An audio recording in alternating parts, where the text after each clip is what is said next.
Good evening, guys, gals, and non-binary pals. We're back with more Waste of Loathing. Oh, Shadows of Loathing! Oh, you can tell that I'm tired. I hope everyone is doing super well and amazing and awesome. We're starting a little later than I had hoped for tonight. My shift at work ended up running later, which was not ideal, but I mean, money and a paycheck, I suppose. Uh, Yeah, so I apologize for being a little later than I had intended, but better late than never. Nah. Since we are in Shadows Over Loathing, I feel like for those who haven't checked it out yet, um, there is a poll in my Discord for what I will be playing when I finish Shadows Over Loathing. Jeeves has thrown that link in chat for us, and if you're catching the VOD, you can find the invite link to my server in the channel's homepage. Currently, there are 5 games that you guys can vote on. They are Untitled Goose Game, Spirit Tea, Stardew Valley, A Hat in Time, and Stray. Looks like Stardew Valley and Spirit Tea are still tied for first with 5 votes apiece. So if you would like your voice heard, join the Discord and cast your vote. You can vote for more than one, and whichever one has the most votes by the time I finish Shadows Over Loathing will be the game that we play next. Cause I want to know what you guys want to see. It's probably not going to be a super long stream tonight because silly me picked up another shift tomorrow. So I feel like we should just get into it. We're gonna start things off right with a little bit of self-care. Y'all know the drill. Hydrate or hydrate, untrimp those spines, and get a nice big stretch in because self-care is best care.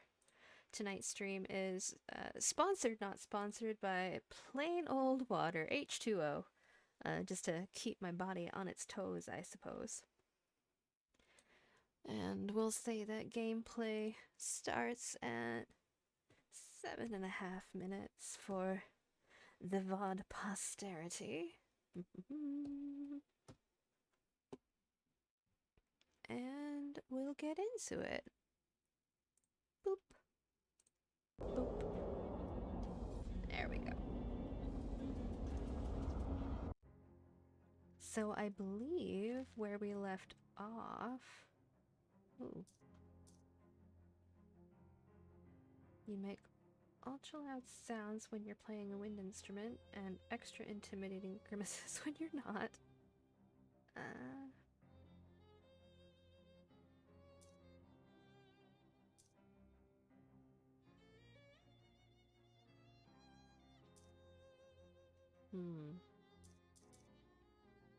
I feel like... Because we need our moxie up, being a jazz agent. Yes? Oops.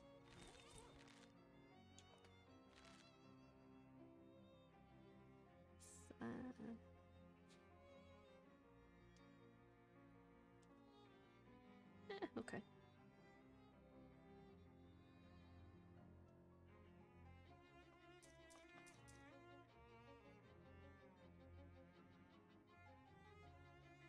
Bamboozle.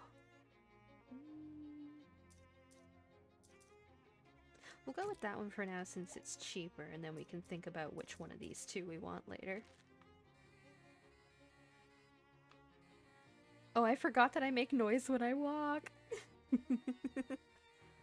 Why am I just tumbling? I don't understand. It has to be something that I have equipped.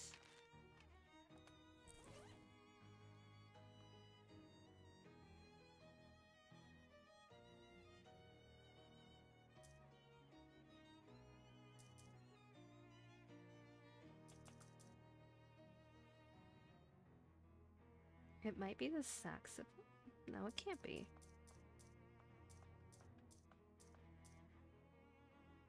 I wonder if it's the pipe shoes.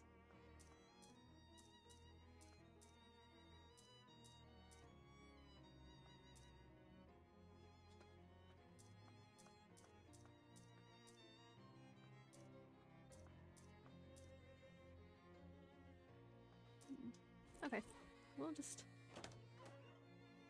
Morning, Raine. How are you feeling? Fine, I guess? I've been having weird dreams. Oh, like the one where you're driving a car but you're in the back seat and can't reach any of the controls? I can't remember very clearly, but I think it was weirder than that. I really hate that one. Anyway, I found the next cursed thing. It's a hardcover book about yay big, and it's somewhere on the campus of the Seaside Institute of Technology in Porkham. Are you ready to go? But I haven't even had any coffee yet. I'm sure you'll be able to find coffee when you get there. They've probably invented some kind of high-powered science coffee or something. Alright, alright. Do you have a map of the place? No, but it's a college campus. It can't be that hard to find your way around. College students do it all day. The bus to Porkham leaves from the usual stop. Good luck. But we also have to... We got a summons from the mob boss. Oh, we haven't checked out the hobo camp. Molly notices some tin cans scattered in an alley and stops to stack them into a pyramid. Let's do some bean shooter practice. Every little bit helps, and anyway, my finger's getting itchy. Seems like maybe we shouldn't be shooting guns in the middle of the city? Baloney. It's... copacetic?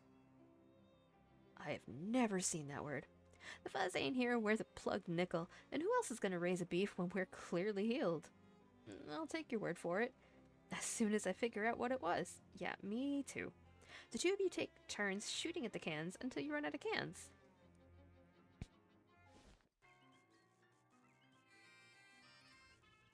The hobo you met at the abandoned grocery store is slouching around and generally staring off into space.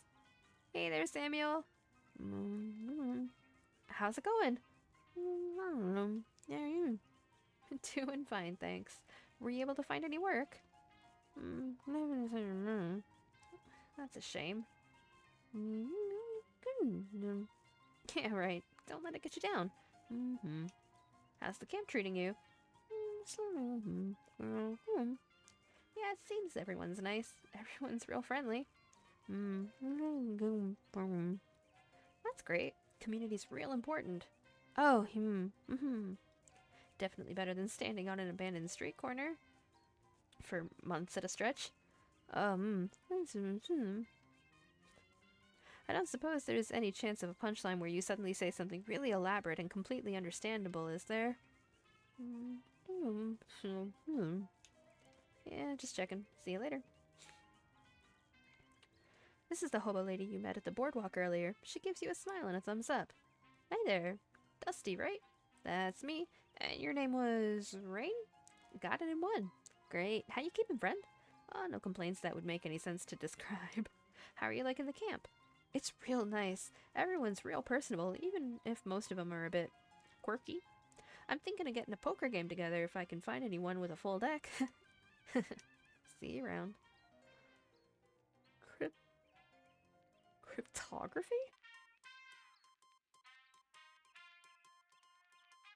Huh? A hobo is flipping through a worn book, occasionally stopping to check the strange machine next to him and pencil some notes at the margins. Hi there. Oh, hello. You must be new here. I don't think I've seen you around before. Yeah, my name's Raine. Pleased to meet you. I'm Letters McCabe. Is there anything that I can assist you with? Why do they call you Letters? I'm an expert in microcryptography, aka hobo code. Are you familiar with it? No. What's that? It's a system of pictographic elements that can be written unobtrusively on walls or carved into fence posts, etc. They're traditionally used by hobos to leave messages for other hobos, to mark a house where the occupants are charitable, for instance, or to warn of a vicious guard dog, that sort of thing. I'm working on expanding the system for more general communications purposes. That's actually really interesting to me. My linguist nerd heart is happy. Is there anything I can assist you with?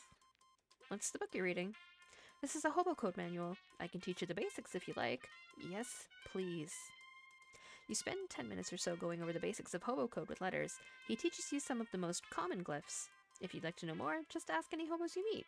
They're honor-bound to assist new learners. That's the hobo code. Thanks. Is there anything else I can assist you? Callie! Hey! Hello! How are you? Welcome in. How's your day been? I would love some Indian food. That sounds delicious. What's with all the stuff in this room? Stuff is a little overbroad of a topic for conversation. Feel free to point out any particular object you want to ask me about, though. I'm always happy to be informative. It's mainly butter chicken. I love butter chicken. Because I love butter chicken, right? So good.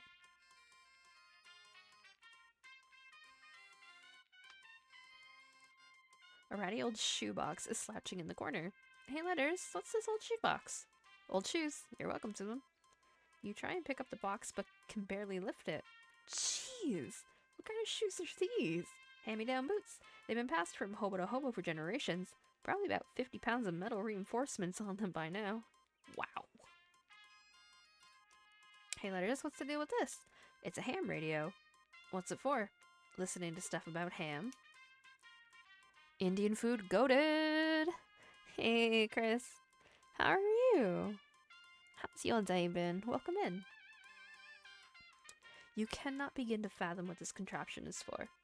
What's this machine you're working on? This is an old naval radio. Old naval radio encryptionograph. Encryptionograph? From the Cola Wars. I'm trying to modify it to work with hobo code. I'm on chapter 106. One Piece still? That sounds hard. Yes, it wasn't designed to handle a pictographic writing system, that's for certain.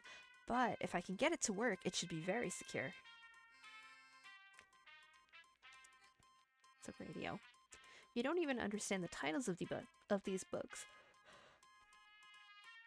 much less their contents. Of course. Are you enjoying it, or are we spite reading? What are all these books? Manuals for various types of codes and ciphers. Visionaire? Beaufort. Treatises on several variations of columnar transposition, the classic Mormon jigsaw, German mix-up code, and so on. Interesting. There's a few books on old pictographic languages in there too. Fascinating stuff. A bewildering array of partially redacted nonsense. Say, Letters, what's with this poster? There's some general purpose hobo code glyphs I'm working on. There's a bunch of them that are blacked out though. Yes, well, they're still experimental, so I decided it would be wisest to take some precautions.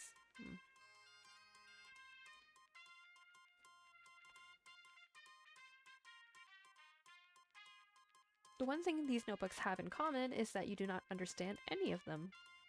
You've got a lot of notebooks here, Letters. Yes, all my notes on the hobo code, more notes on codes, and languages in general, as well as my studies on telemetry, telegraphy, and telephony. I think my aunt's recipe book is in there somewhere too.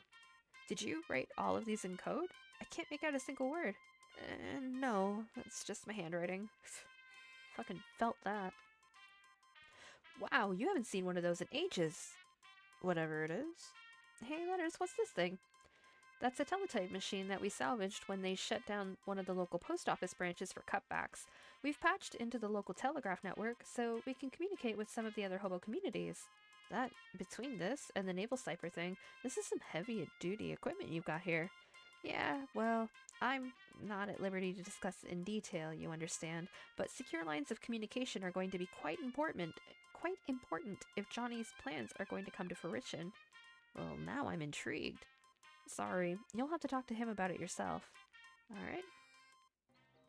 Well, now we gotta find Johnny. This is a hobo lady you haven't met yet. Hello there. Well, hello there, dearie. I don't think we've... Blah, blah, blah, blah. I don't believe we've been introduced. I'm Veronica. Hi, I'm Raine. Can I offer you a cup of tea? It's homegrown, so to speak. You found tea leaves around here? Just about any leaves can be tea leaves with the right attitude. I'm fine, thank you, though. I like your hat. Why, thank you. I grew it myself. The flowers? The whole thing.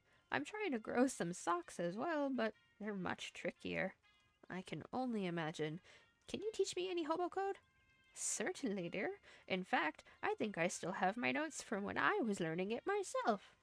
She rifles through her handbag for a moment and hands you an old sheet of notebook paper with some squiggly glyphs written on it. Hobo code knowledge increased. Thank you. This hobo is wearing a handmade tinfoil crown. Hello there. You must be the Hobo King. The crown gave it away, I presume? Yes. Well, you are absolutely correct. I am the Hobo King, though to foster a more familial air, I permit my subjects to call me Johnny.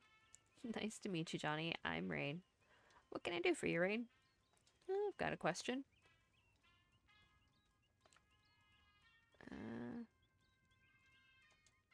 Letter said that you're working on some kind of secret plan? Oh, did he? He wouldn't say what it was, though. Certainly not. That information is mine alone to divulge. So, will you divulge? You are practically a stranger here. I apologize, but I cannot jeopardize operational security. Shucks. Can you teach me some hobo code? Ah, yes. According to the Hobo Code, I am, of course, obliged to assist. But first, let me test you. Convince me of your worthiness, and I will grant you a boon. Bamboozle and Moxie. You know, to be honest, it doesn't matter. I already know all the hobo code. In fact, I should be testing you. Oh, really? Okay, hotshot, go ahead. What's the symbol for a public bathroom? Oh, that's a simple one. It's a... Hey, you won't scam me that easy. You're trying to get me to tell you it's a rectangle with a crescent moon in it so you can pretend you knew all along. Well, shucks, you got me. I guess you'd better ask me instead. Ha! So what is the symbol for a public bathroom then? I think it's a rectangle with a crescent moon. Well, you got it right, so I guess you earned a boon. Great. King Johnny takes out a small notebook, writes a glyph on it, and hands you the page. What's this? That is the hobo code symbol for boon. One of my favorite jokes. I wish I got to use it more often. Hobo code knowledge increased. Well, thanks. Where are you from? Hoboken. Of course you are. Oops. Hey, don't touch that telephone. Royal use only. This phone isn't actually connected to anything. Don't let it hear you say that.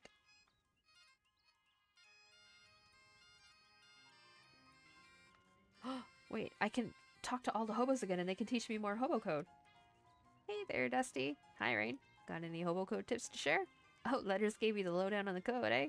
Sure, I can teach you a character or two. She pulls an old copy of the racing form out of her pocket and scribbles some glyphs in the margin with a pencil. Hobo code knowledge increased. How are you liking the camp? It's real nice. Everyone's real personable, even if most... Oh, I read that. But, Hey there, Samuel. Hobo code. Do you have any hobo codes to share? Sure. He fishes an old store receipt out of his pocket and draws some very small symbols for you to squint at. Hobo code knowledge increased. Thank you.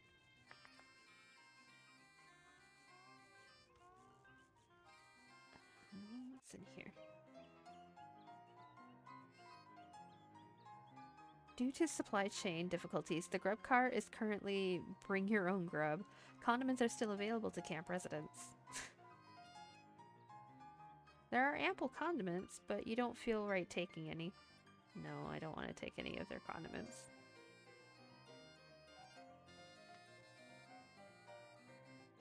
This guy's really jazzing up the place. Hi there, I'm Raine. Howdy. They call me 52 Teeth Thompson, or just 52 for short. Huh. Is that because of the 52 white keys on a piano? Nope. Wow, it's lucky that they happened to find a piano for the camp. Oh, I brought this baby with me. On foot? Oh. Well, it took a few trips. Do you know any hobo code you could teach me? Sure thing. This one here means arpeggio. These two pointy ones are crescendo and decrescendo, and this one here is a treble clef. Thanks. I actually really like what he's playing.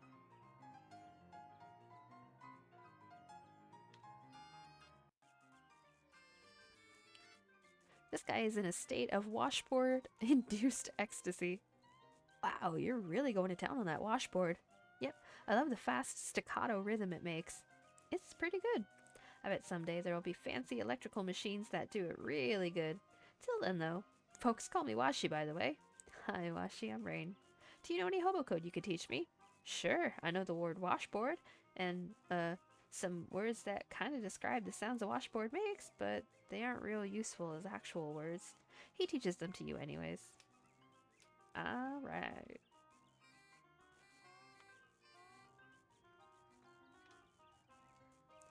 It's that oboe hobo from the park. Well, hey there, friend. How's life treating you? I'm doing alright. Say, I never got your name. Oh, I'm Obi. Pleased to meet ya. Likewise, Obi, I'm Raine. How's the camp?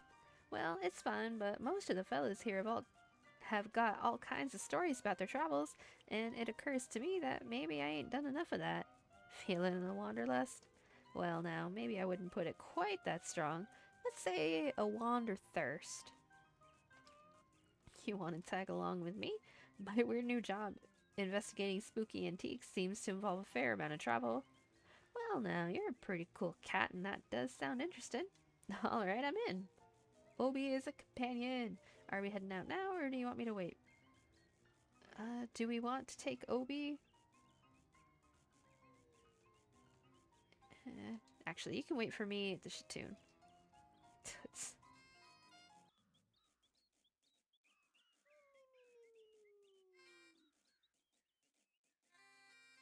You probably shouldn't mess around here. You'll wake people up. Aw.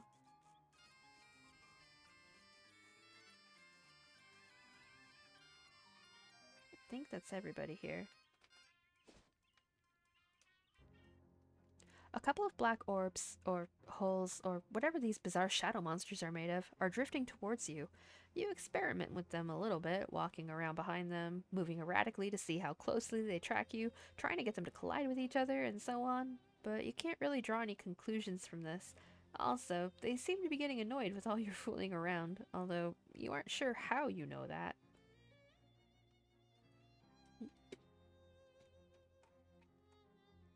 Roxy! Hello! Welcome in! How are you? How's your day been? Fuck 'em up! Shadow bonk, how rude.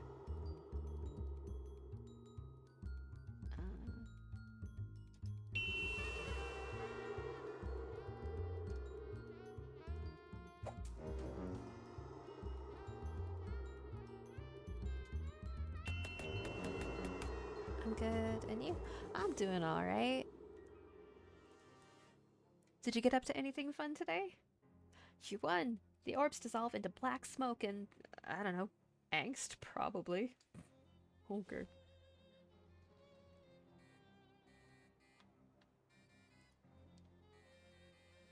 This rock is steaming?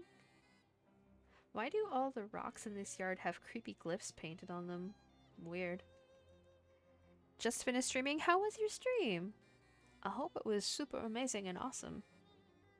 This rock has a date painted on it. No, 11/10/82. I don't know if that means that's November 10th or October 11th. Fuck. Jot it down.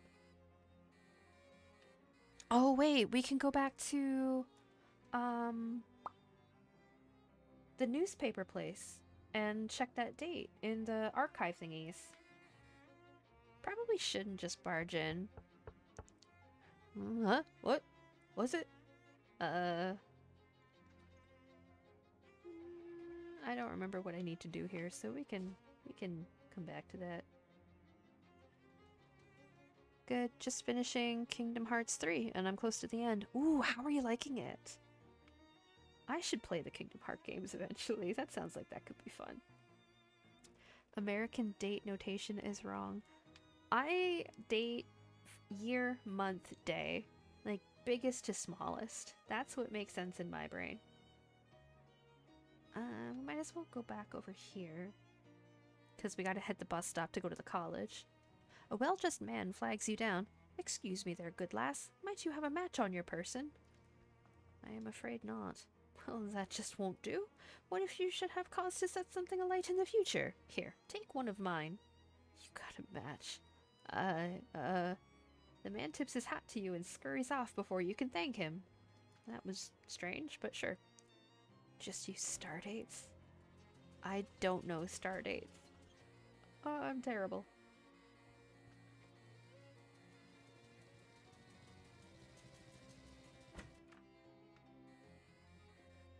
Okay. It was 82. November 10th. You find something interesting. The cover story for that date is the sinking of the Porquad, a whaling vessel that operated off the coast of Ocean City. The story says that the wreck had only one survivor, Captain Augustus Dirch. Despite his best efforts to go down with the ship, he was rescued and transported to shore by a friendly otter. You really starting to enjoy doing this kind of research. I'm a news hound. How simultaneously tragic and adorable. What does that perk do? Newshound. You gain extra experience for learning new things from the newspaper archive. Roar. That's handy. You can now understand some hoboglyphs. Cool. Cool. Wait, there's still some water in here?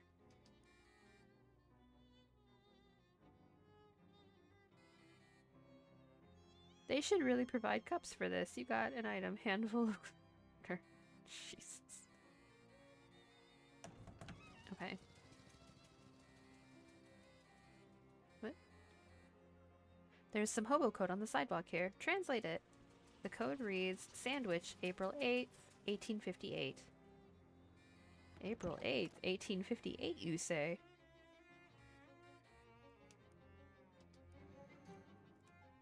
You find something interesting. A flattened sandwich has been carefully concealed in a folder for that date.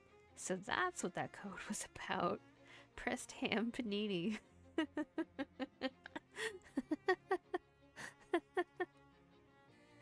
Free sandwich.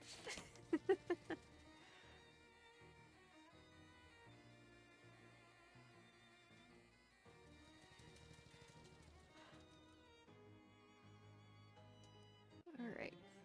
Chapter 3. Back to school. I don't really want to go back to school, thank you. Alright. Seaside Institute of Technology. This seems unsafe. All of the events listed on this board either happened last month or are going to happen next month. It's a book that I'm looking for. As you enter the library, an elderly man, presumably the librarian, waves you over to his desk. Hello, I'm afraid I don't recognize you. Are you a student here? Oh, no, I'm just looking for a book. I'm sorry, the Institute's library is only for students, alumni, and faculty. It's really important that I see this book, though. I do wish I could help you, but rule's a rule. You'll have to inquire at the admissions office first. Fuck. Alright. Admissions. This is either the admissions clerk or someone the admissions clerk pays to keep their seat warm. Hello, how can I help you? Hi, the librarian said that I need to be a student to use the library, so I guess I'm here to take the most absurdly roundabout route to my goals possible? Ah, well, you'll be interested in the accelerated course then. Our usual undergraduate degree is a 4-year program, but the accelerated course only takes 3 years is still kind of more than I was hoping. Hours. 3 hours. Oh, okay, great. How much? Are you from this area? Yeah, Poughkeepsie originally, but I'm living in Ocean City. Well, you're in luck. With the accelerated course being discounted, plus a further discount for local education incentives, plus a further discount for the fact that we're in the middle of a break and the faculties would otherwise be idle, tuition will be 100 meet. Wow, that sounds really reasonable. We also have some leftover grant money for low-income students this fiscal year if you need assistance. The grand total would come to free. Fuck, I wish. I will totally take you up on that. Great, sign here and we'll get you all set up. What would you like to take as your major? That's a big decision. Well, since we're on break and a lot of the teachers are out of town, it's actually not that big. The three options available are botany, robotectronics, or chemicals.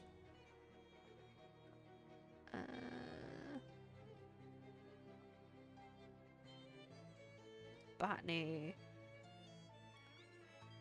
Next, choose a minor, which can be geology, metaacoustics, or astronomy. A sillier puzzle? I want to know what the sillier puzzle is. I love to graze on great grub. You're thinking of gastronomy. Oh, well, I like to raise on rub too. What? Astronomy's fine. And finally, you get one elective. Spiders, culinary science, or phys ed. Management? What could that entail? Fuck it. You know what they say, PE for ME. No one says that. Fair. The clerk makes a few notes and gathers some papers. Okay, great. That's everything. Here's your transcript sheet. In order to graduate, you'll need to get each of your 3 instructors to sign that after you pass their class. You got an SIT transcript. Okay, where do I get started? Here's a map to help you get around campus. You got the SIT campus map, the greenhouse, and the vector wing. And here's your student ID. Don't lose that. It's how Athena identifies you. Who's Athena? Athena is our campus security. It's an acronym for Ask the New Electronic Doorway System for Access. Never let the guy who builds a thing pick the name. Anyway, welcome to the Seaside Institute of Technology. Just in time, too. My lunch break starts right now. She stands up from her desk and leaves with a wave. Thank you. Is there anything? A little plaque under the photo says, Lucian P. Wormwood, Dean of Students.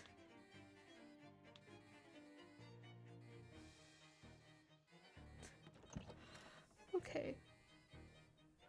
The nozzle of this drinking fountain is plugged up with chewing gum.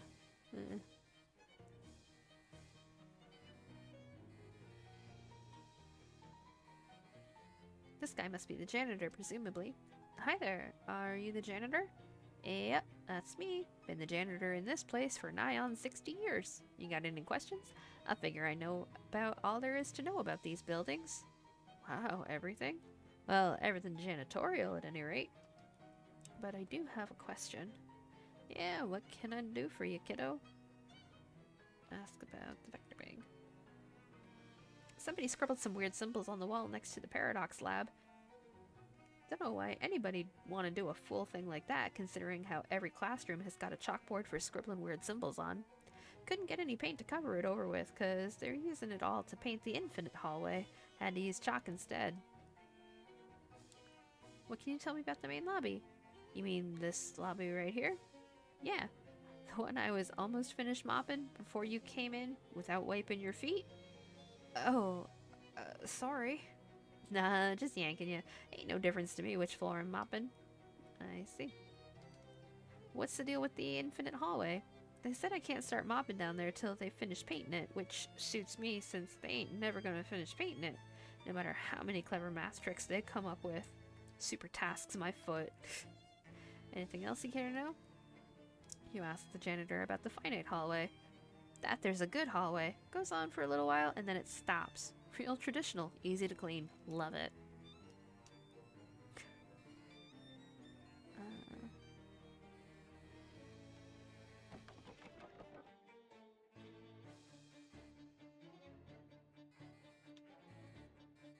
Ooh.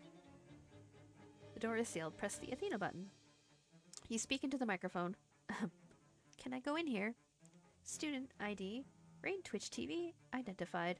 Access to this door is limited to students and faculty in the astronomy department. That's me. Authorization verified. Access granted. Thanks. You hear a thump as the door's internal lock disengages. This must be the teacher. Or at any rate, he's sitting at the... Sorry, he's sitting at the teacher's desk. Oh, hello. Are you taking my astrology course? Astrology? I thought this was supposed to be astronomy. Astrology is kind of unscientific for SIT, isn't it? Yes, well, some take that narrow pedestrian view, certainly, such as the Dean and the Grant Committee. But I suppose if you're just here for astronomy, I can give you the edited version of the course.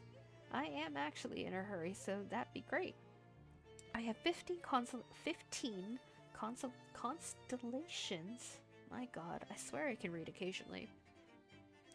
Diagrammed on the blackboard behind me. Only 12 of them are genuine. All you have to do is mark the 3 false ones. That seems pretty straightforward. How do I find out which are which? By exploring the heavens themselves. Come again? There's a telescope on the roof of SIT's Spider Wing. You can get through there through the Scholar Wing. Scalar? Scholar? Oh, okay. I thought you were going to teach me how to do astral travel or something. Nah, I saved that for the 201.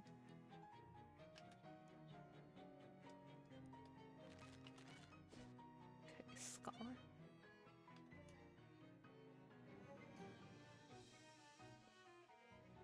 You okay, Molly? You've gone 5 whole minutes without saying a word.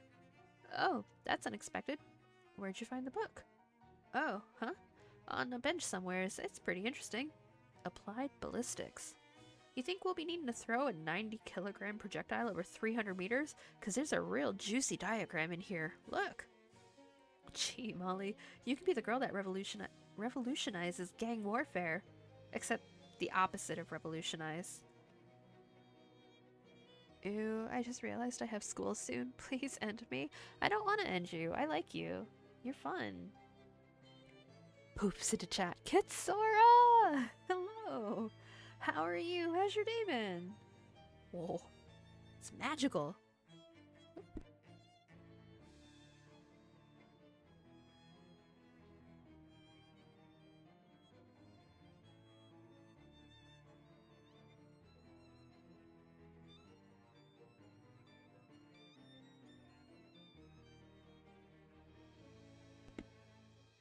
What haven't you done in a while?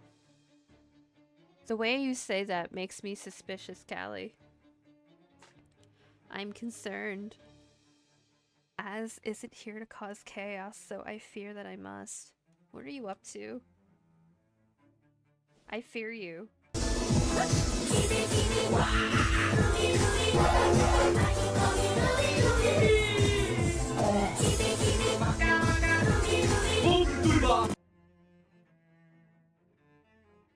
Does this bring you joy?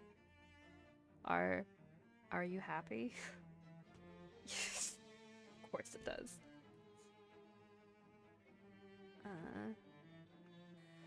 Telescope.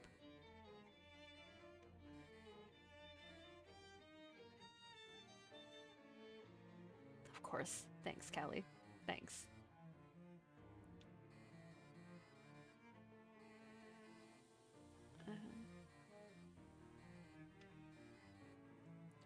It's a weird shadow pocket or pouch or something. That seems like a really bad idea. Are you sure? Yes. I can't stress enough that you shouldn't do this. It might give you some kind of shadow disease, or it might just bite your hand clean off, or anything. Do it. Alright, it's on your head. Or hand, rather. Don't come crying to me if something horrible happens. Whatever. You stick your hand into the hole, grab the first thing your fingers brush against, and yank it back out. Got a shadow hot dog. The shadowy pocket vanishes with an otherworldly pop. I got a hot dog! Partner in crime isn't here, so I must cause chaos myself. A hand in a hole, you say? This isn't that kind of stream. Spiders. Does that say test or disregard? Meta acoustics. I don't want spiders. Roof access. There's one of those Athena locks on this door, but it seems to have been tampered with. Onwards. Another pocket. Another shadow hot dog. I'm still thinking about the toxic age gap yaoi movie. Deadpool. I mean, it's not that bad. The age gap isn't that bad. Am I wrong? It's fine. It's fine. They're adults. All right, look at the eyepiece.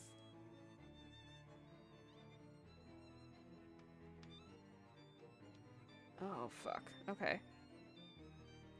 He's 400. It's fine. I gotta write shit down. Fuck.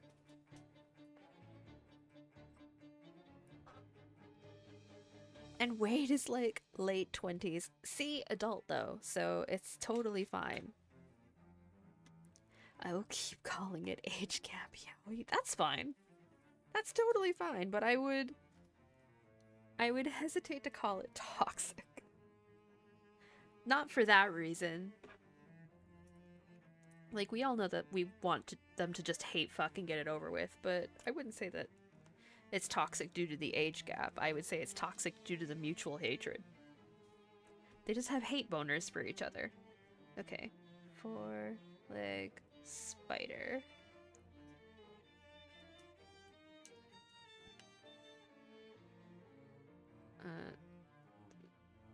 That looks like a Tampax. So, Tampax.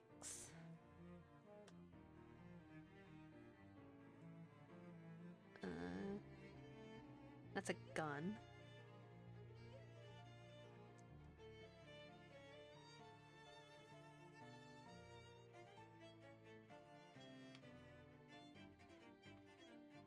That's a snow cone.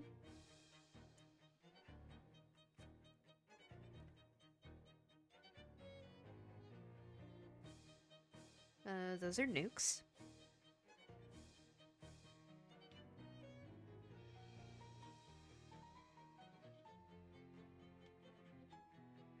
That's steak. I mean, it like the Honda Odyssey scene clearly being a toxic relationship sex scene, but by the end of the movie they got their shit sorted, so technically not toxic age gap yaoi anymore. Oh god, this is great. Okay, got the gun. I got the weird spider. Got the...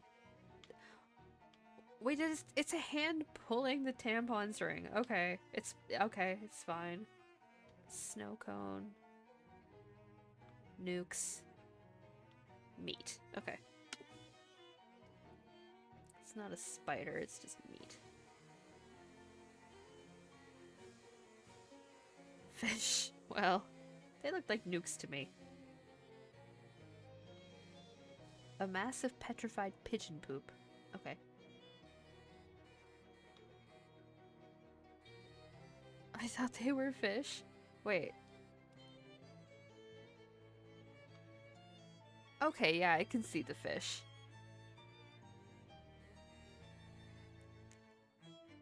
I forgot to share this info with you. What?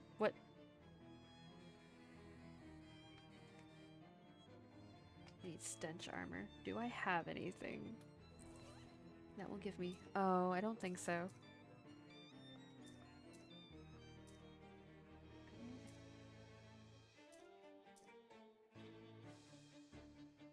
I have another blonde for my blonde character shelf. Oh, who? I can't call it a blonde boy shelf anymore, because it's a girl. TKO Mike! How are you? How's it going? How's your day been?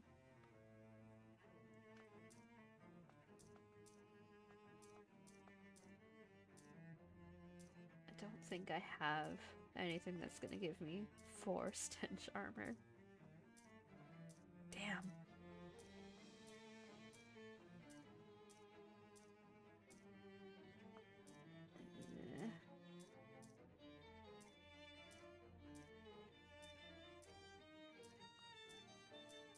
That'll do.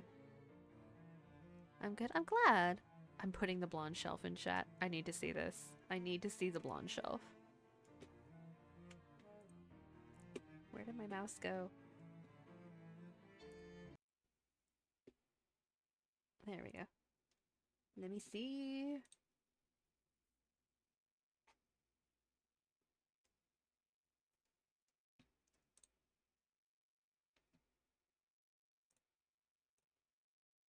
Oh, she's adorable. I don't know who she is, but she's adorable. 10 out of 10, no notes. Finally got a Laguna Blue doll.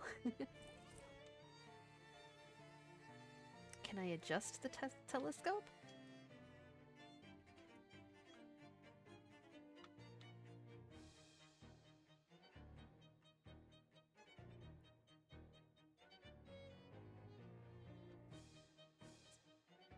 And she's a Monster High doll. Oh, okay.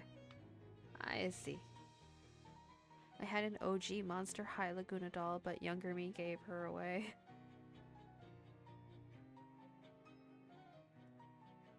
Curse you, younger me! Oh god, I curse younger me now. All the time. Boy! The only bots allowed in my chat are my bots.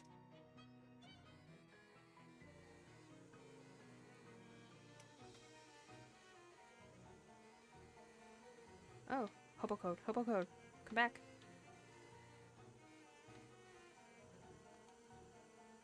The code reads, free ice cream inside.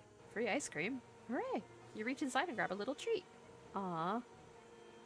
Fuck out of here with that. Shaking my head.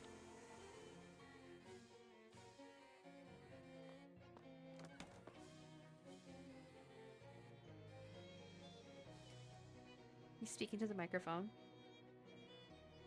Can I go in? Student ID. Raine Twitch TV identified. Access to this doorway is limited to students and faculty in the spiders department. Okay. Test door. It's a door, regard it. By regarding the door, you are instructed to disregard it. Disregard. By disregarding the door, you render it once again regardable. Ugh, fuck off. Meta acoustics. I've got that, yeah? Oh, no I don't. I thought I did.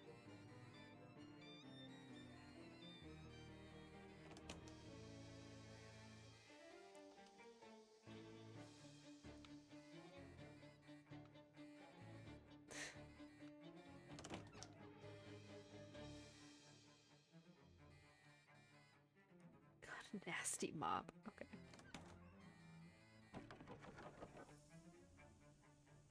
Huh.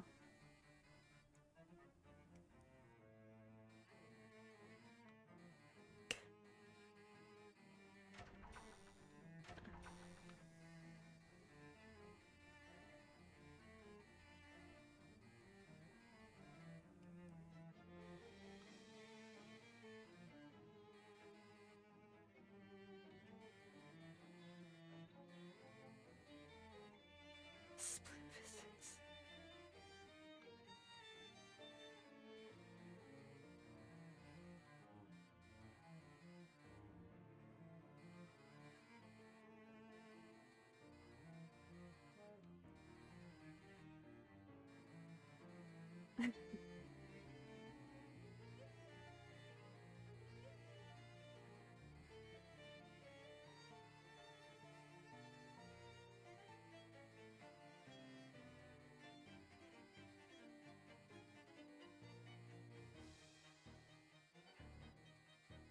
Ethical physics lab.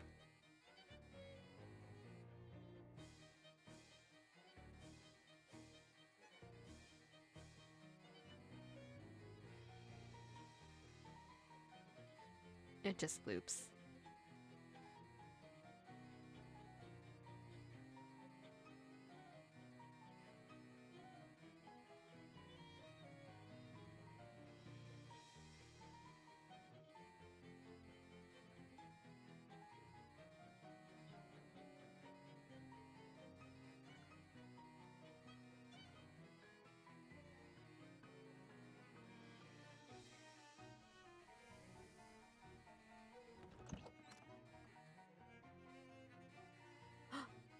Hot dog? Shadow mead! Ooh!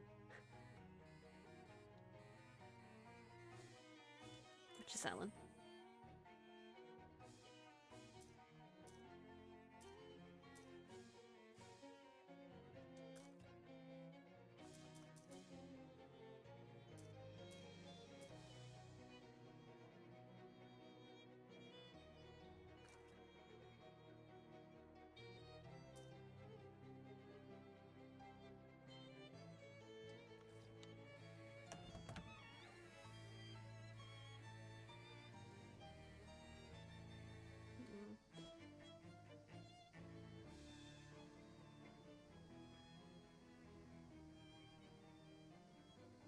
In an alley between two campus buildings, you find a daisy growing out of a pile of discarded coffee grounds. Gimme!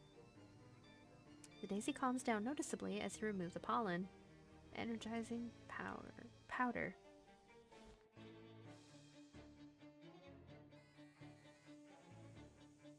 Access granted if and only the store is closed.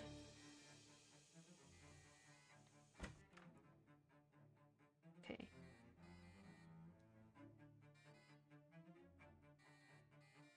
It's a cigar, not a tampon. Are you shitting my dick right now? You're real. Pail in the bucket. Texas. Okay, meat is real. Real. Okay.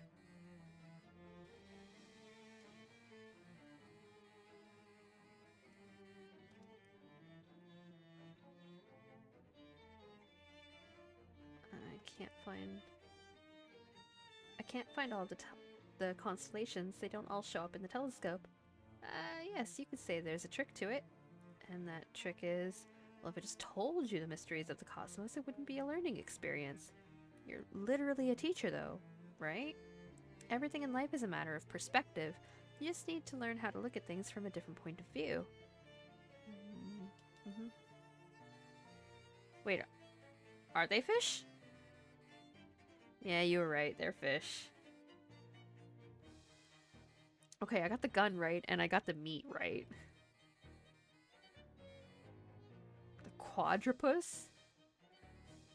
The quadrupus. You know what? We're gonna leave that alone. That's fine. That's fine.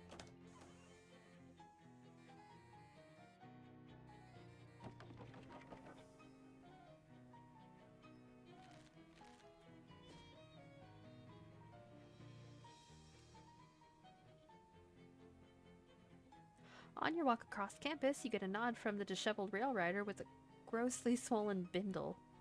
Howdy, you buying? I don't know, what do you sell? Wares and such. What you got? Good to hear, good to hear. Now hop on and follow me. The name's Ovid, by the way. Ovid Lobdell. Huh?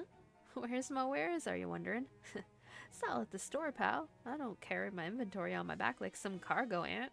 So, you coming or what? Sure, why not? Why not?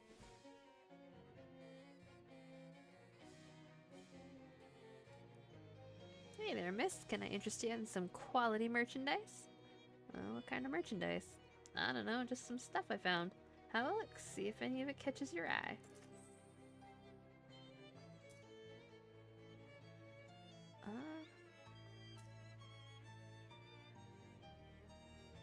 Despite what those Philistine fishermen think, these are for eating, not throwing.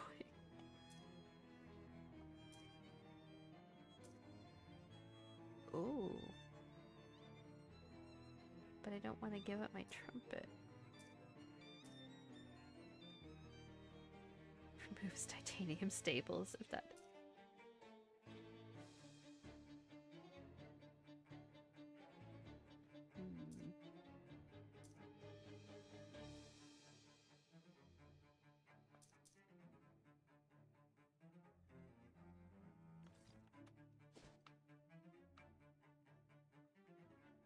Is there another way to the roof? An SIT student wearing a bulky overcoat flags you down as you're crossing the street. Honey? Hello? Do you find yourself in need of a fuse this fine day? I have one, but two could be better. He smiles and opens his coat to reveal dozens of fuses strapped to the lining. So you just walk around with those all the time? Of course. All tech men carry fuses. He plucks one from the coat and hands it to you. Thank you. No probalo. Oh, okay. Okay. Barbecuing. Oh, Fizzed. Press the Athena button. Yes. Cool. Hiya, coach. Excuse me? You picked Fizzed as your elective, right? Well, that means you joined the SIT food fight team. The rest of us got here first and called not it, so you get to be the coach. Oh. Well, okay. What's the catch? The catch is we get course credit regardless, but you only get credit if we win this season's big game against our cursed rivals, the Narver to Hurley Woods. Ugh, fuck.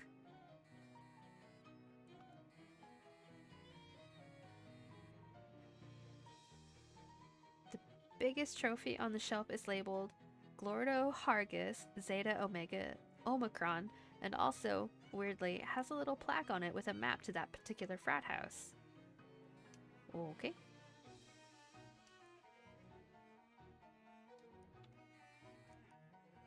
David is anxiously examining their donuts. Pat on the back.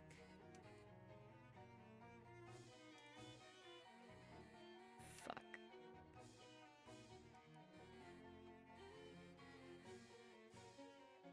It's the door to the combat arena. See who you're up against. In round 1, you'll be facing off against the Framingham Messmakers. Their roster is Tucker the Tomato Tank, Whitney the Wheat Witch, Fred the Fig Flinger, Betty the Banana Behemoth, and Chevy the Cherry Chucker. It's battle!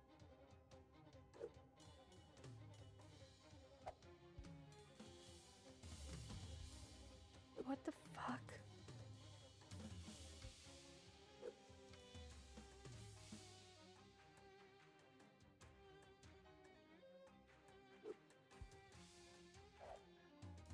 I don't play?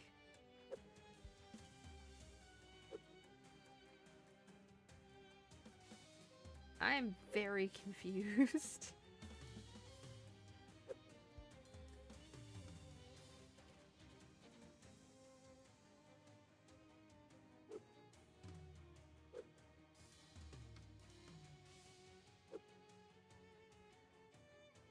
I think I'm gonna lose.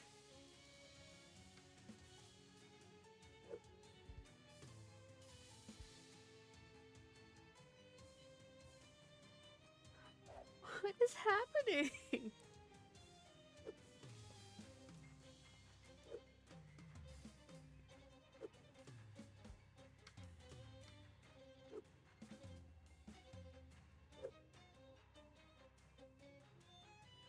What the fuck?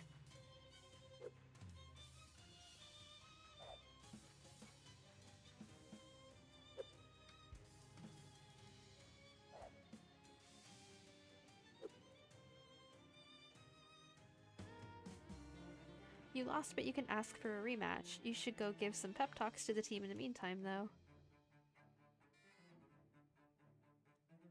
I don't understand. Any advice?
Oh, Jesus.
Boo. Okay.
I wonder if we'll keep the skills. It's round 2.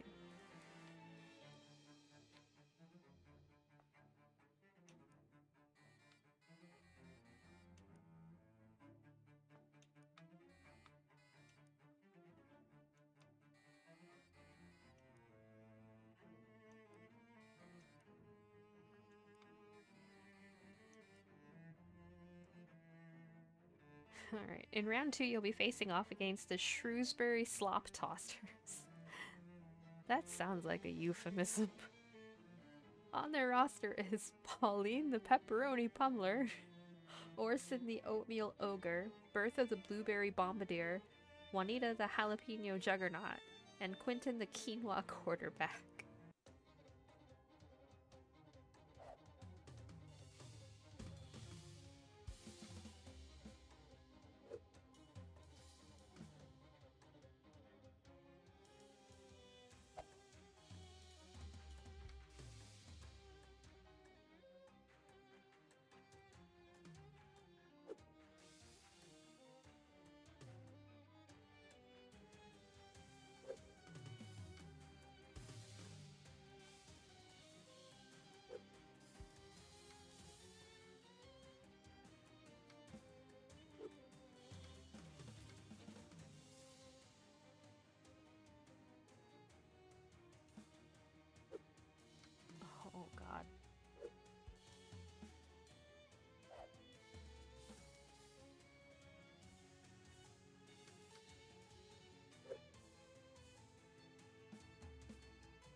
Oh, yay. Cool.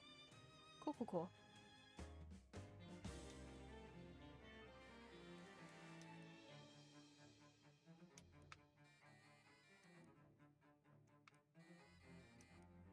High fives for everyone. Ooh.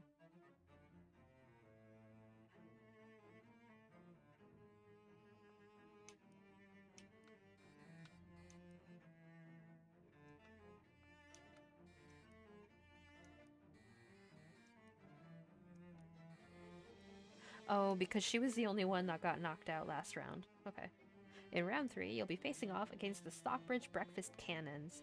Their roster is Marvin the Mayonnaise Magus?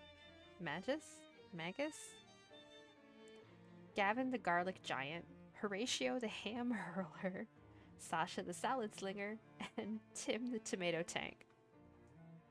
I had an alcoholic beverage and it was stronger than I thought. Uh-oh.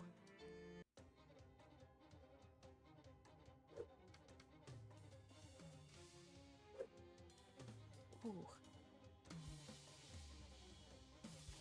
Oh, no.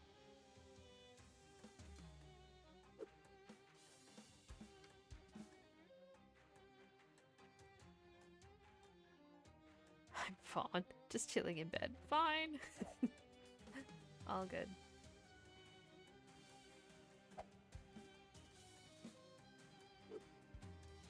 Oh, that's not good.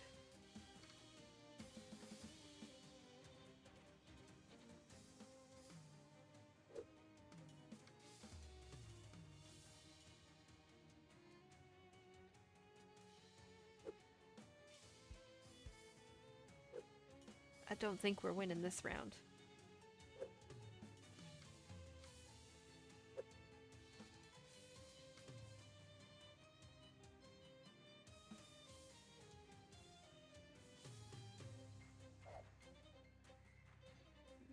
Maybe.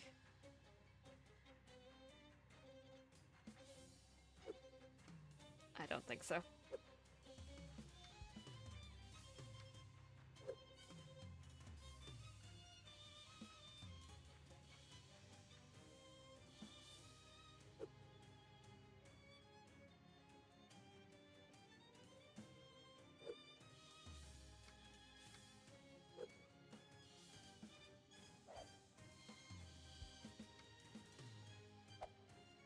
Oh, wow.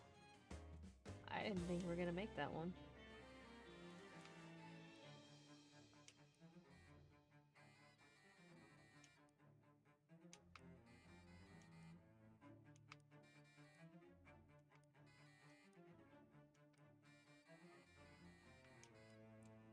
In round 4, you'll be facing off against the Essex Banquet Ruiners. Their roster is Cable the Cherry Chucker, Bertha the Banana Behemoth, Orson the Oatmeal Ogre, Quaid the Quinoa Quarterback, and Wilhelmina the Wheat Witch.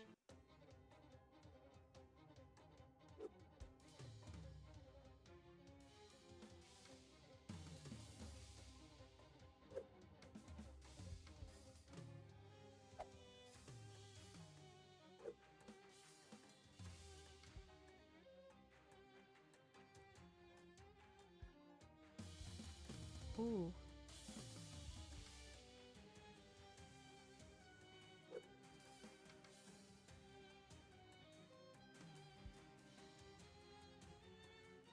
Why does one of them look like Walter White? Which one looks like Walter White?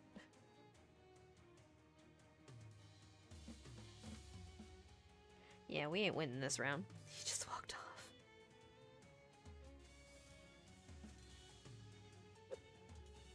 We're kind of fucked.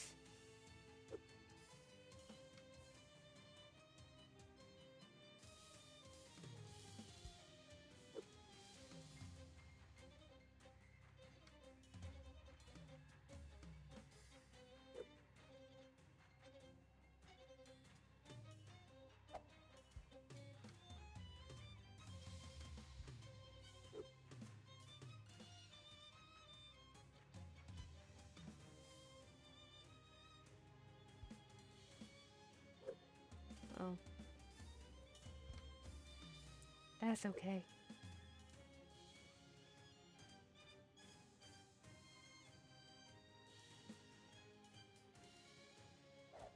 You tried, guys. You tried.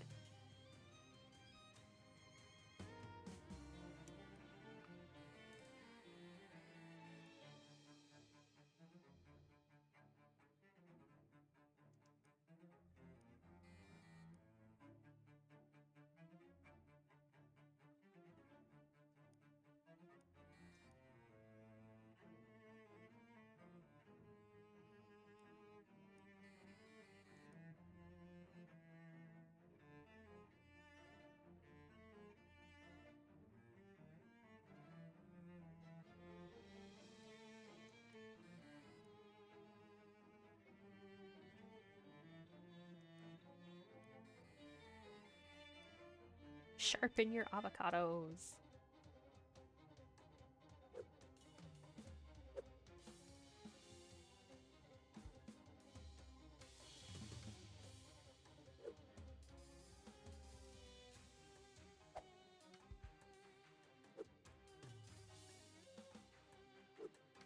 Why didn't you heal? Oh, because there's no one for you to heal. They were all going after you. Oh no.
In round 5, you'll be facing off against the Narvard Hurleywoods.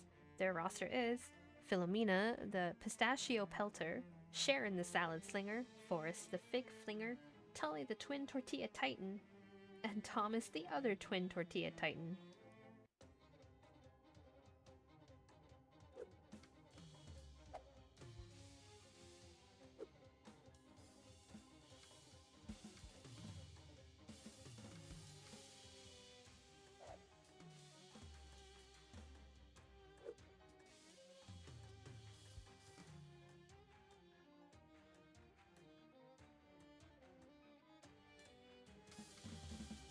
Oh, we're not going to win this one.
This one might take a couple tries.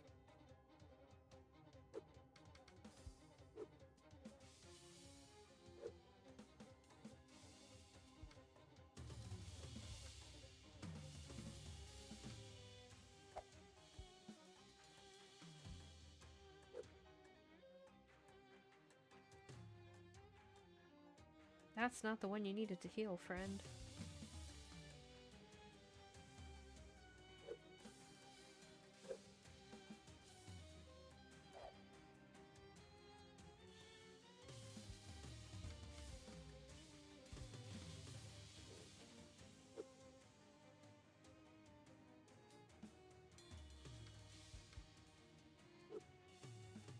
Boy, Walter White's back.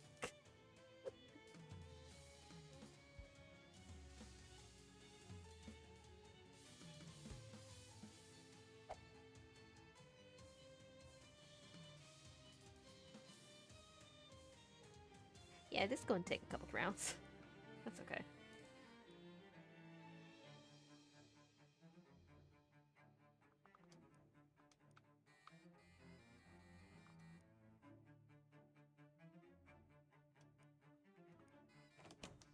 No, go back.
Oh, God.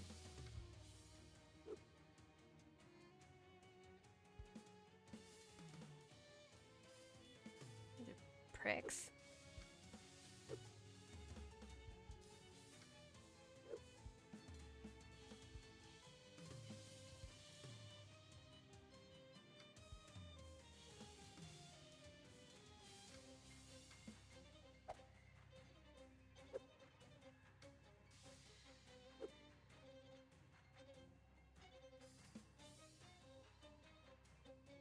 Close.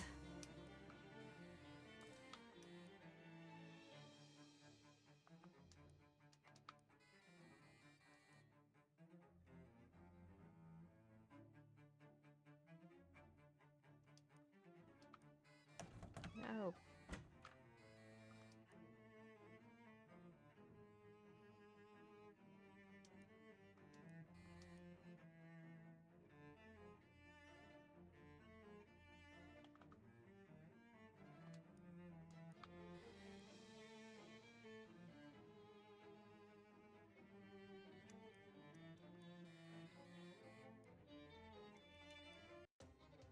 Let's try this again.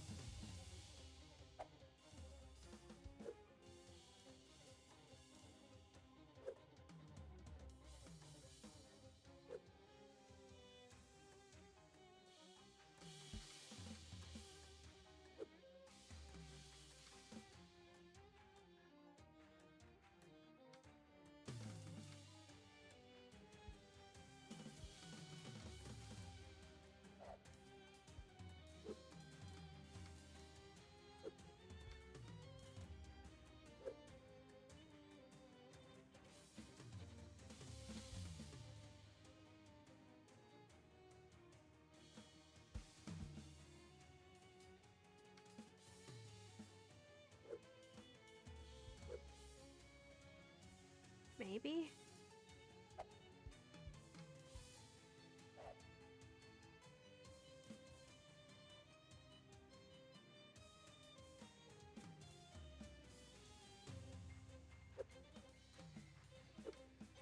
Whew, okay. You won. Congratulations, you beat your hated rivals, the Narvard Hurleywoods, and won the coveted Boyardee Trophy. The local food fight commissioner comes over, shakes your hand, and signs your transcript. He mentions that you can keep playing in post-season matchups if you want, but you've earned your course credit. You've completed your elective. Your team surrounds you, beaming with pride. They shout 3 cheers and dump a huge bucket of pork gravy over your head. Alright.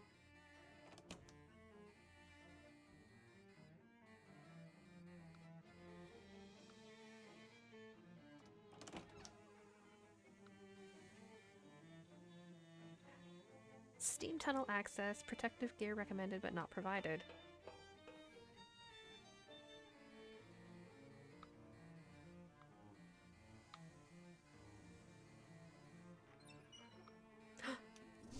Shadow milkshake!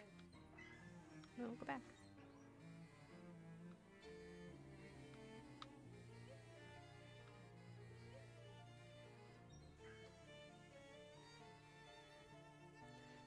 The rat waves at you as you approach. Hey there, little fella. The rat emits a few squeaks. What's shaking? The rat dashes into his hole and returns holding a tiny piece of cheese. He points at you, sweeps his arm broadly from left to right, then points at the cheese. He stares at you for a few seconds, then eats the crumb. You want me to bring you some cheese? The rat nods and scurries around in a quick little circle. Aight, see what I can do.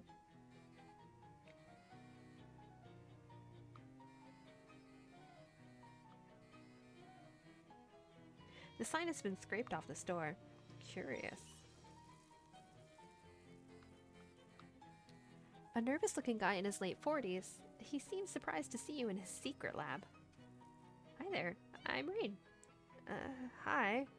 I'm Rufus. How did you find this place? I was just kind of poking around in the steam tunnels. Exploring, you know? Yeah, that's a popular pastime around here. The kids call it hacking. I guess I should have anticipated that when I set up this secret lab. Why do you have a secret lab? Was the department out of regular labs? I'm not actually supposed to be here at all. I used to teach here, but they let me go. Oh, what happened? Did they fire you for using the forbidden math? Not at all. SIT is the last place that would fire you for that. I was joking? They fired me because I didn't make tenure. I was too busy trying to find out what happened to my missing sister to publish any original research. Well, that hardly seems fair. It's probably just as well. I don't think I was cut out for being a professor anyways. Department politics are maximally bogus, as the students would say.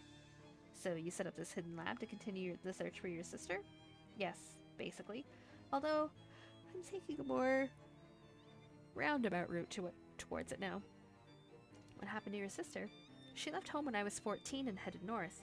Well, we called it west back then. She spearheaded the expedition that pushed the Transcontinental Railroad all the way to the Frisco. Wow. Yeah, she was kind of famous for a while. This is our little brother Rufus. From west of Loathing. This is our baby brother. Oh. Yeah, she was kind of famous for a while. I used to get postcards from her all the time, but then one day, poof, she just vanished off the face of the earth. I talked to all of her friends from back then, but nobody knows where she went. My only guess is that she decided to keep heading north and hopped a ship. I couldn't get any passenger records dating that far back though, so that was pretty much as far as it leads. That's too bad. What are you working on now? Well, this is going to sound crazy, but you know, we have a saying here at SIT. Science that nobody understands is called magic, and science that only one person understands is called mad science. I see, so you're doing a little dabbling in the forbidden arts, eh? Oh, no, I checked the rulebook thoroughly, and nothing specifically forbids what I'm doing. I get you. So what's the plan? Well, I mean, I've just met you, and I hesitate to get someone else mixed up in this. Oh, I'm pretty mixed up already. In the last few days, I've had to deal with fairies, time holes, shadow monsters, gross fishmen. You know about the fishmen? That's perfect. I can definitely use your help. I'm glad it wasn't the fairies you were interested in. I am curious, but some other time maybe. What I'm focused on now is predictive quantum telecommunications. I'm gonna need you to explain that to me. Well, there's this brand new field of physics called quantum mechanics. It's only a couple of years old, but if some of the theories pan out, it could be staggering. But the specific part that I'm interested in is that quantum particles appear to be able to communicate over long distances simultaneously. And I think this might be an explanation for the magical concept of clairvoyance. Clairvoyance? You mean as in psychic stuff? Tarot cards and crystal balls? Crystal balls, yes, exactly. I'm trying to make a crystal ball that will show me where my sister is and maybe even let me communicate with her. Neat, how can I help? Okay, well, all the fishmen in this region come from a single source called the Fish Mother. She's sort of like a queen bee, you know? This one creature that laid all the fishman eggs, which is a little weird, actually, biologically speaking, because that indicates a dangerous level of genetic diversity. What? See, honeybees avoid inbreeding through an extremely high rate of genetic recombination, but the fishmen don't have that advantage, so one would think inbreeding would... What? Never mind, sorry. I got a little sidetracked there. The important thing is, the fish mother is thought to have a sort of magical psychic link with all of the fishmen. Psychic. Gotcha. So, what do you need? Well, legend has it that fish mothers occasionally make huge, beautiful pearls. How they make them is probably too gross to think about, but my working theory is if it has the right kind of fish mother DNA in it, I might be able to reconfigure it to make my own psychic link.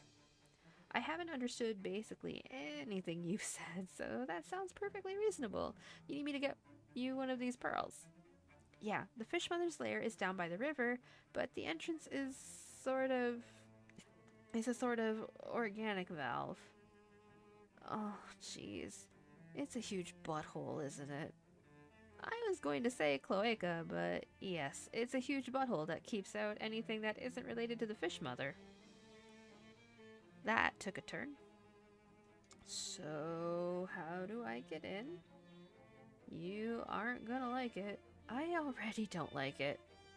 I can make a sort of disguise poop to cover you with. Swell. How much am I getting paid for this? Am I really gonna do this? Am I really doing this?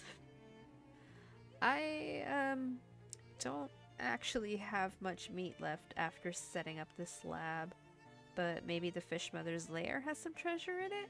I mean, definitely. The fish mother's lair definitely has a whole lot of great treasure in it. Oh no. No, no, no. Sure, I'll help. Great! In order to make the fishman disguise poop, I'm going to need some fishman eggs. About 3 pounds of them, according to my calculations. But if the eggs are in the fish mother's lair, no, the regular fishmen carry them around to keep an eye on them. They have a bunch of little hideouts all over the SIT campus. In Ocean City. It's our brother, we have to help him. Or rather, all under, I should say, since they're mostly in sewers. Well, this just keeps getting better and better. Here, you'll need one of these to open the manhole covers. Okay, wish me luck. Oh no. A bookcase full of strange science and math books. Wow, these books are all way too advanced for me. Actually, there's one in there that's right up your alley. 3rd shelf, 3rd from the left. You have the order of your bookshelf memorized? I don't have to memorize it. I understand the principles by which I arrange things, and I never deviate from them. Gotcha. You look on the 3rd shelf, and sure enough, the 3rd book is eerily relevant to your interests. You've got harmonic frequency reference, 900 hertz to 800 hertz, 180 hertz. Blem blem blem blem. Thank you, Rufus.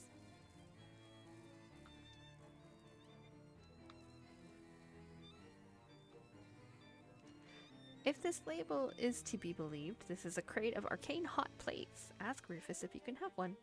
Can I have one of these hot plates? Sure, I've got plenty, and having access to that level of technology will increase the odds that you'll survive helping me. That's very kind of you. You grab one of the hot plates before he does some more math and changes his mind. A scientific vessel of some kind. What's this? A dewar. What's a dewar? A container for fluids. Fluids, you say? Fluids, you say? What kind of fluids? Usually valuable scientific substances. Not that one, though. What's in this one? Absinthe. Oh, can I have it? If you want, sure.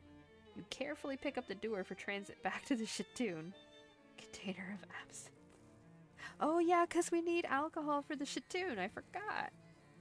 Hey, there we go.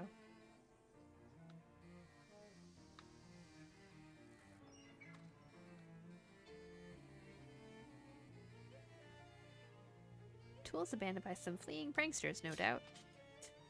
Wow, they were really up to some serious prankery. You got a piece of scrap metal, an owl, and an anarchist's hardware. Oh, my hobo code knowledge isn't high enough. What? This guy seems pretty content. Haven't seen you in before. I haven't seen you in here before, babe.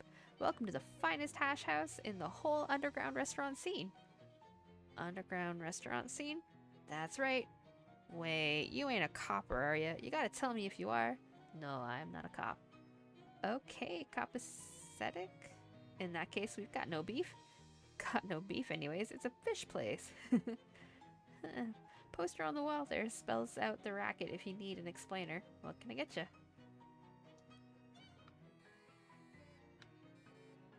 The Pirate Restaurant Manifesto. We refuse to be stifled and shackled by the narrow definitions of sandwich imposed on us by the man, by which we are specifically referring to Charles Chipman, owner and proprietor of the Greasy Spoon upstairs. To that end, we have taken control of the secret basement, as well as whatever ingredients we can filch and or finagle to bring you the true taste of freedom, unfettered by hoity-toity cuisine conventions and municipal sanitation and hygiene requirements. Okay, then.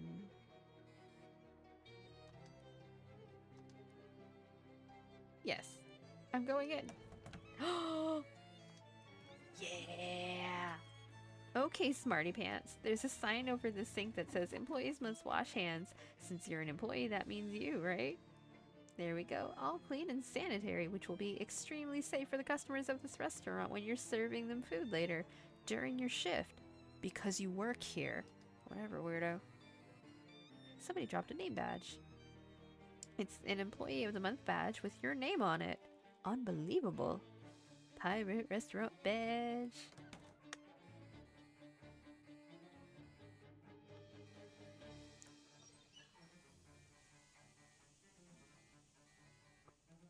X-Rock Mines. Spiderwing. Maintenance access. It's a very old manhole cover. So old, it's practically an ape hole. A what now? A ladder leads down through this open manhole. Climb on down.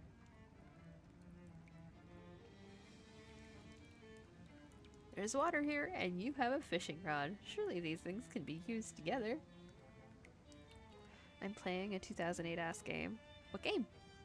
You find an empty bag nearby that you can use to hold any fish you manage to reel in. Nice, you caught a grody dirtfish. You toss it in your fish sack. My what? My fish sack. Oh, goodness. Prince of Persia. It cooks.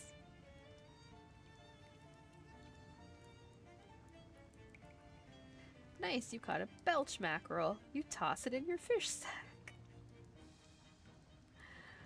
Oh no. You managed to reel in something. Handful of dirty water.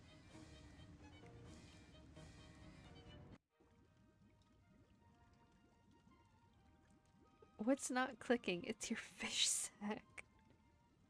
I had fish tonight? Ooh. I had chicken.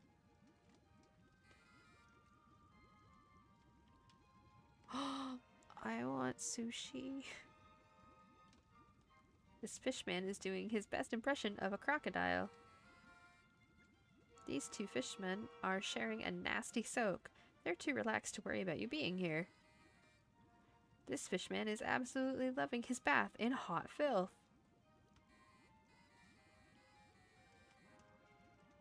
There are no fishmen in this particular pool of boiling goo, but there's a mass of horrible, slimy, wriggling, golf ball-sized eggs floating in it. It looks like the world's biggest and most awful glass of bubble tea. Do I have hot armor at all?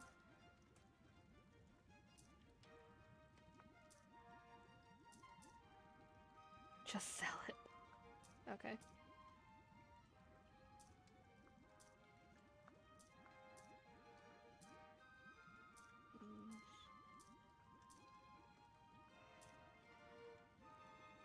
Oh, that'll do. Yay!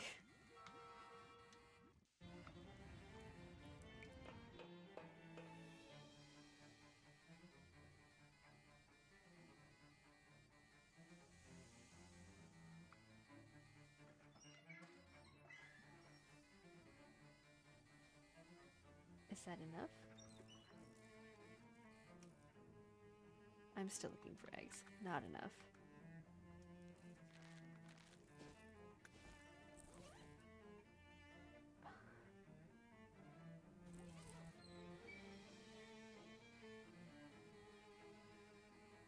You need cheese.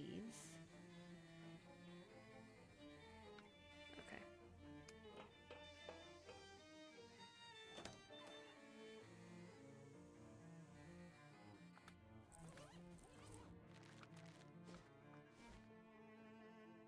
Okay, botany classroom still.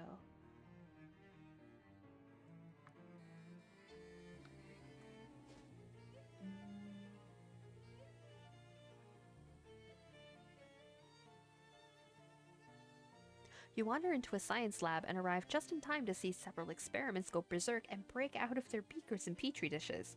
Or, to put it another way, you arrive a little too late to not be in trouble. A large goo beast knocks over a canister of liquid nitrogen, blocking the room's only exit with a wall of freezing fog, which is an impressively tactical move for something about 4 seconds old. Fuck 'em up!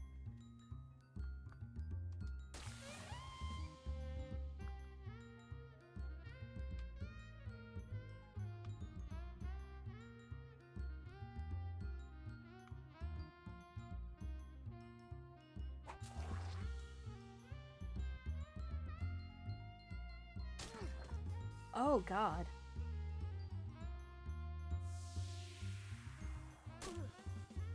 I'm gonna fucking die.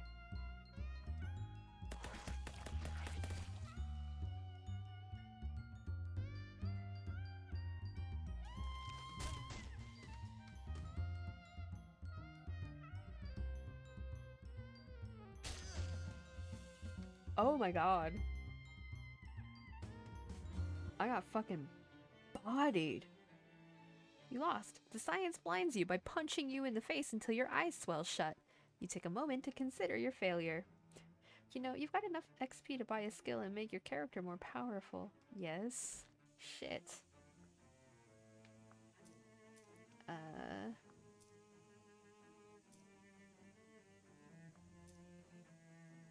Fuck. Sure.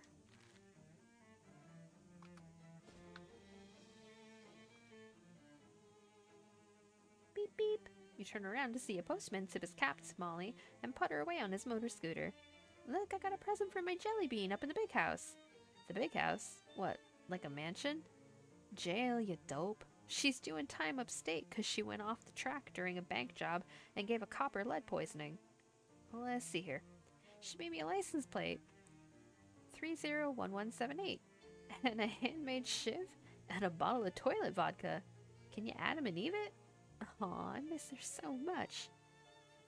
Toilet vodka? Well, it's like bathtub gin. Just, you know, more so. Okay then. Where's the library? Wait, it's the It's the people from the circus. The freak show thing.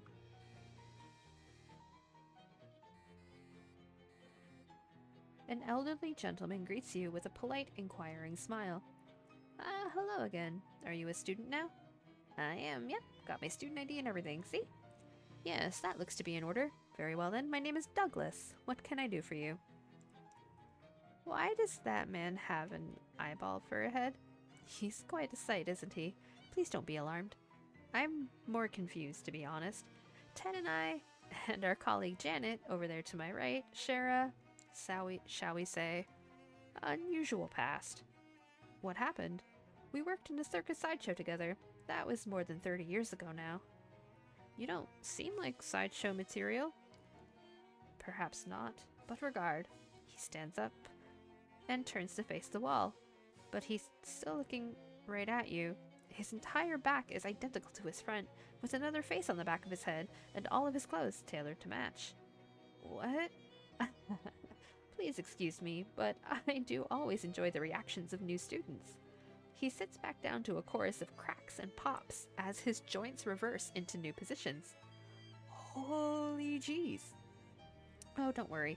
It sounds much worse than it feels. A regimen of stretching exercises keeps me fit as a fiddle.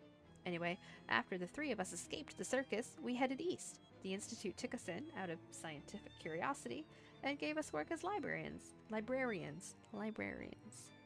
How did you escape? Well, it's not really a story that bears recounting. Besides, the three of us prefer to look ahead, not back. Even myself. Is there anything else I can help you with? Yes. I need help with one of my classes. If it's a subject I'm familiar with, I'm more than happy to help. Know anything about astronomy? I have been known to dabble. The telescope on the roof of the SIT has a beautiful view. But it only shows half of the constellations. Half? Oh, of course. It seems that way to you because you only have one face. What? You've only been seeing the western hemisphere of the sky. You need to see the southern hemisphere as well. How do I do that? Merely reposition the telescope to point southward. Down, in other words. Down? But of course, you've seen maps before, surely. Okay, I'll take your word for it. Is there anything else I can help you with?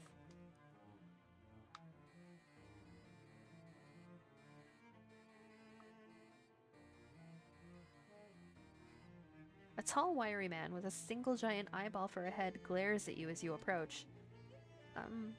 Hello. Douglas calls over to you. I'm afraid the stacks are off limits to undergraduates, faculty, and alumni only. So I have to pass all my courses first. Exactly. Once you have all 3 signatures on your course transcript, Ted will verify them and let you through. And I should warn you, not that I think you'd attempt to cheat or anything, but Ted is very good at spotting forgeries and has a lot of pent-up anger and frustrations. Ted clenches and unclenches his fists while watching you carefully.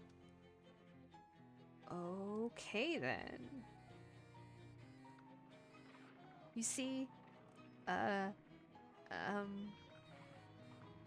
talk to her?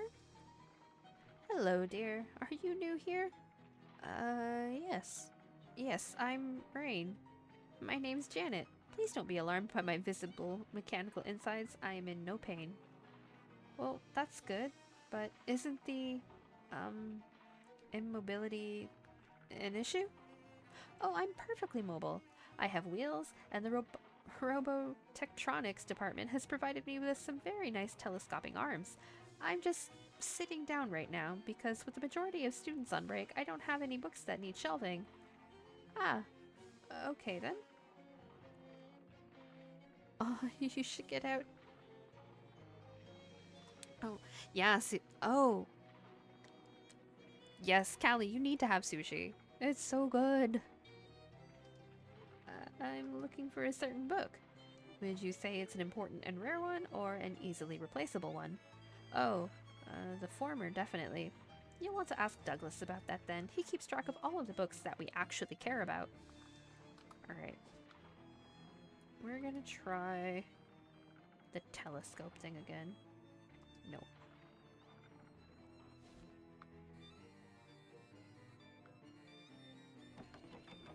Wait. No.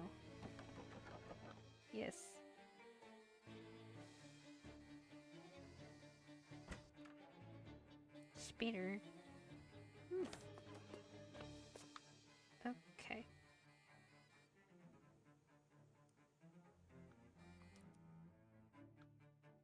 Okay. So... Spiral?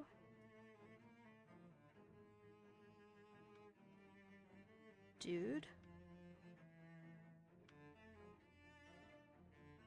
Balloon?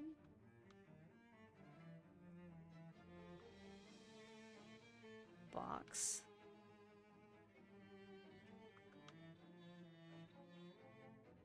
Okay. Spider, spider.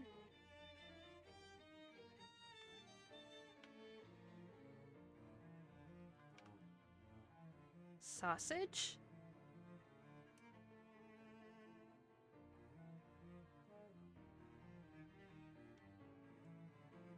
Dude.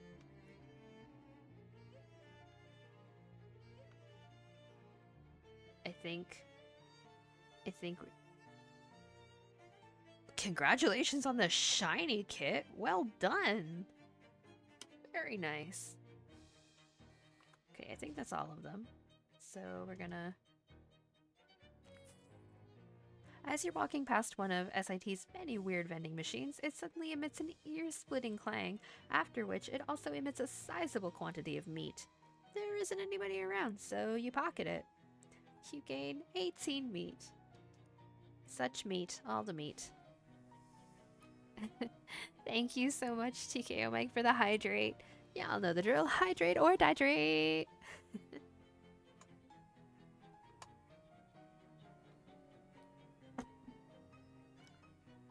Okay. Wait, where the fuck am I going? Is it in this? I don't remember where my classroom is. Shit. Oh no. Laundry. Astronomy. Okay, no, we're good, we're good.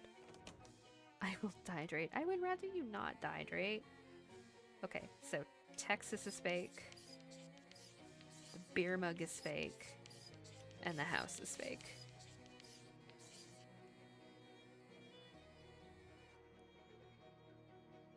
I'm ready for you to check my work. Alright then, let's have a look. He turns and scans the blackboard. Yes, well done. You're a quadrupus, clearly. Here, let me sign your course transcript. You've completed your minor. Amazing. Texas is fake. I agree. Okay. I need to do botany. I'm assuming it's in the greenhouse. Loud crashing sounds and yelling from a nearby classroom attract your attention and curiosity.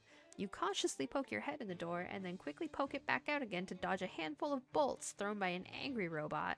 Several students are cowering behind overturned desks, and you crawl back there to join them as two robots wildly throw junk everywhere. The heck is going on here? Well, we were wondering if robots could be programmed to have a sense of team spirit.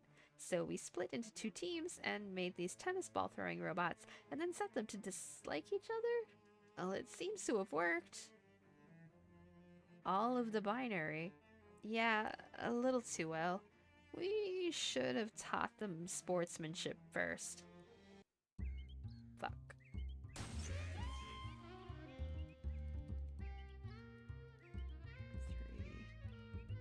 3, 2, 2.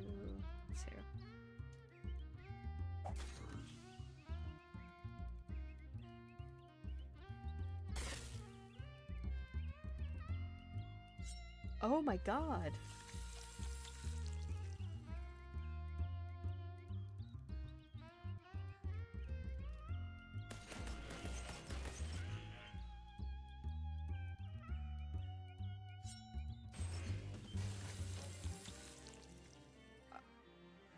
I don't know how I didn't lose, but okay.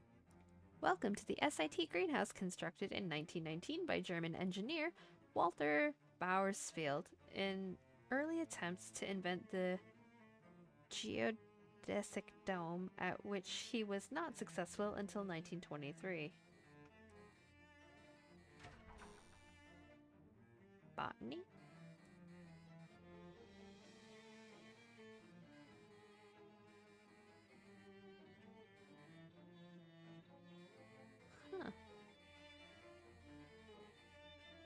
If you're not mistaken, this stairwell doorway provides access to a classroom of some sort.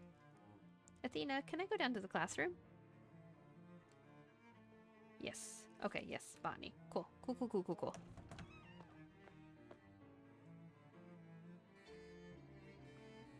A grad student is sitting at the desk staring blankly into the middle distance. Excuse me? Hmm? I'm a botany major. Nice. Me too.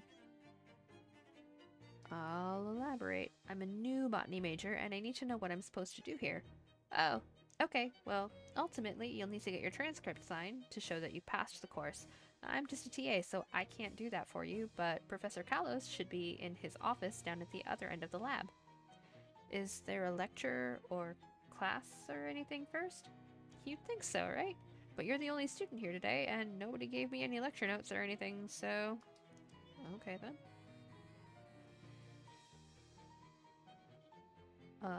Oh, right, because I picked battle. Find yourself unable to breathe. Unbar it.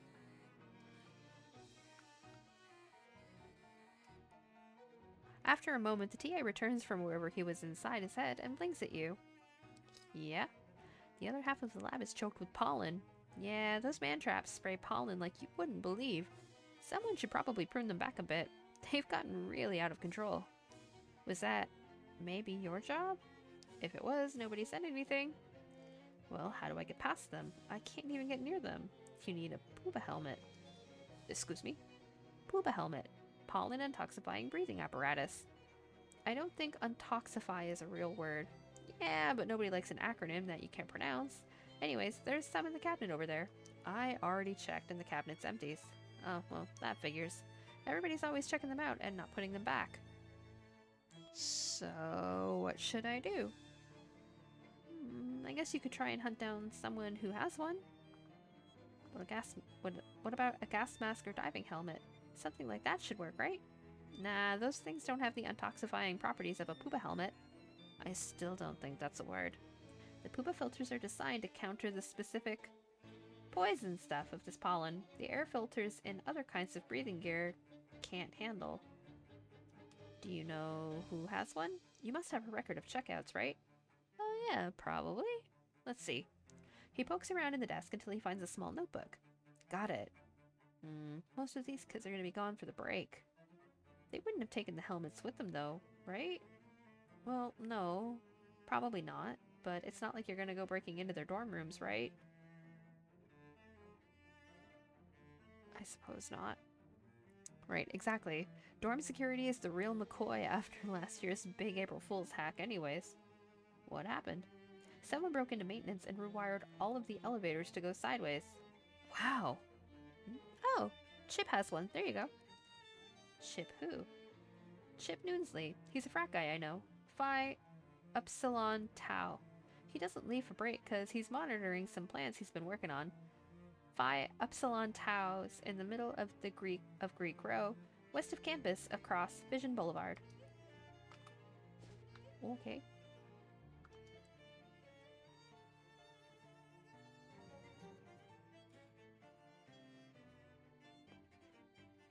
Oh.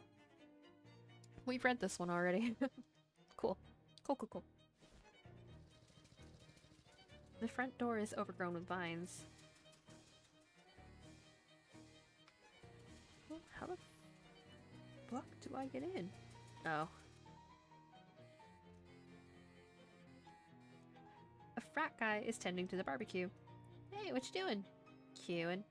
What? It's a cute way to say barbecuing. Here, try one of these bad boys. What is it? It's a special plant-based sausage I'm working on. Is it any good? I didn't call it a good boy just now. I figured I need another, I don't know, 80 or 90 years to really get it right. I see. Well, thanks all the same, I guess. Don't mention it. Say, do you like to queue?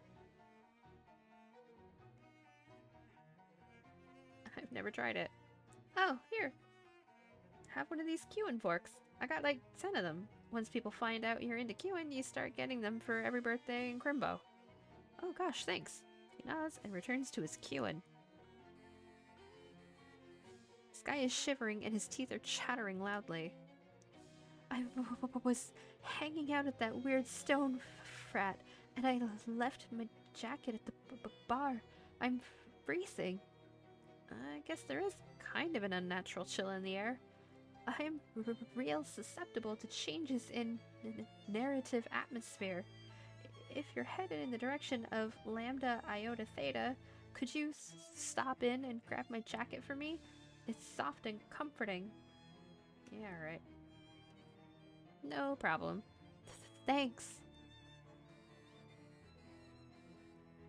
This pot contains dozens of different kinds of flowers, all grafted together into some kind of weird-smelling plantenstein.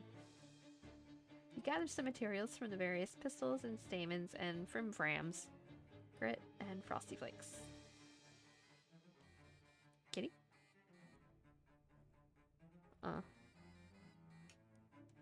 What's this shrub you're working on? It's a new strain of super aloe. Oh, interesting. Now that you mention it, the leaves do look like aloe vera, except they're wider. That's right. I'm trying to find the best balance between increased phytochemical production and concentration. How's it working out? Pretty well, now that I've given up on crossbreeding it with Toxidendron radicans. Here, have some ointment samples. Globs of super aloe goo. Thank you. This frat guy is tending a row of malty-smelling plants. Hi, are you Chip? That depends on who you are and what your badge looks like. What? No, I'm not a cop or anything. I'm a botany student. My name's Raine. Oh, okay. In that case, I'm Chip. What's up? What are these plants you working on? Check it out. I'm breeding a new kind of beer. Like, a different kind of hops? Nah, hops are just one ingredient of beer. This is gonna be a whole beer, and you can smoke it. Smokable beer. That kind of exists already? What? Someone copped my idea? Just about every jazz musician, yeah. Oh, you mean reefer? No, that's swell and all, but this is gonna be beer, see? Literally beer that you smoke? Right, I'm gonna call it Buzzweiser. What's wise about it? Well, hopefully it won't make you puke if you smoke too much of it. I see. Still working on that part, though. Oh, hey Chip, I forgot to ask you something. Yeah, what's up? I need a Poopa helmet, and the TAs at the lab said that you checked one out. Oh yeah, sure, I got the allergen situation worked out on my plants here, so it's no problem. Here you go. Thank you. Badge, okay.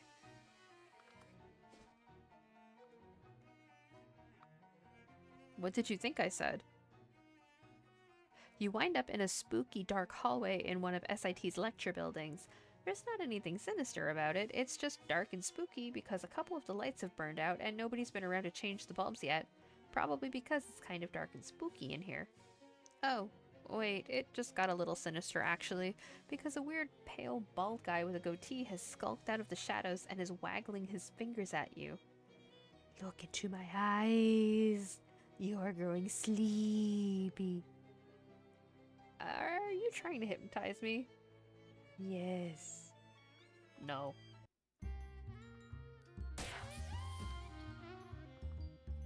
Six.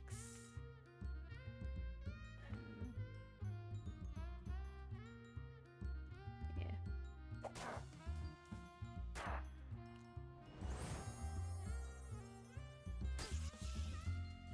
Oh no.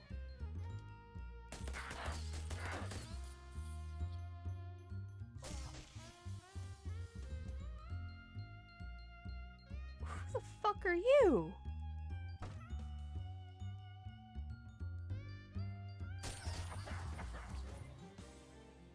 You won. Guess that vampire shouldn't have tried to teach his grandmother to suck eggs. Idiomatically speaking.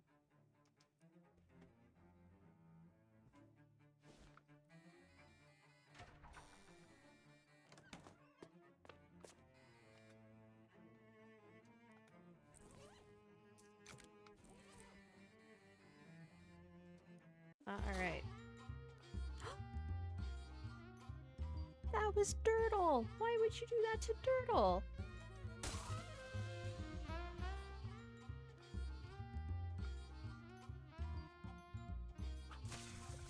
I'm offended.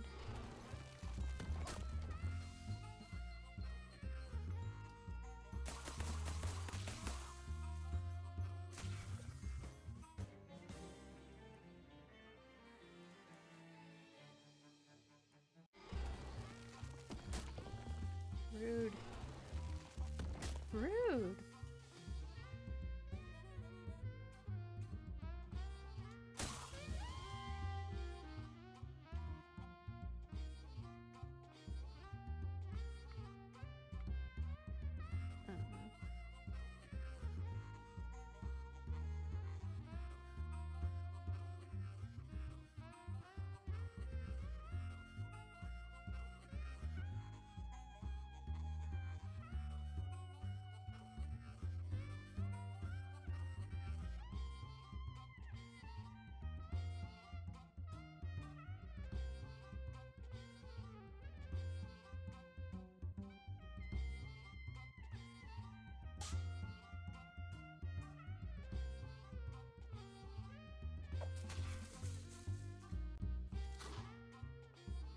Not Dirtle.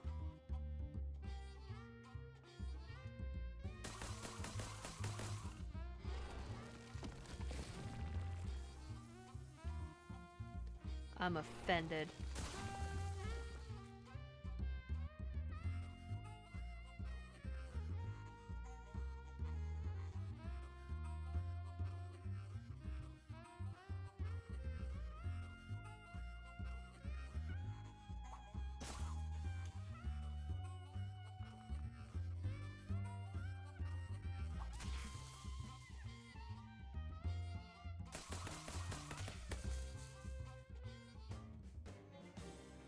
You've turned 5 plants into 0 plants. You always did have a green thumb. Was the big boy. The mother of all plants. Well, not all plants, but all the ones in here, presumably.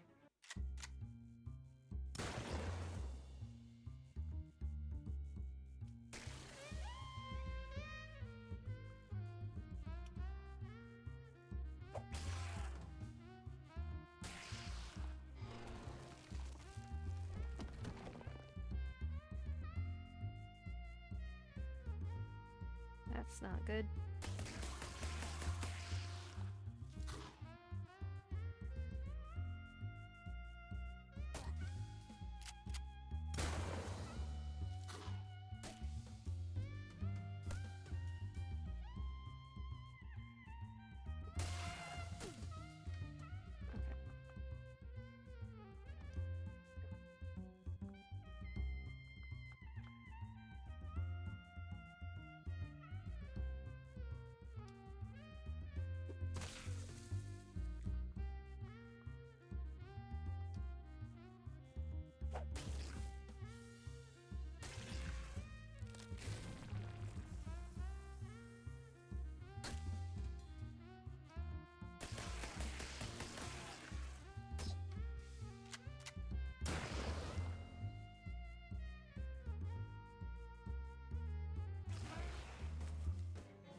Put an end to the giant plant's reign of terror. Also, its reign of pollen.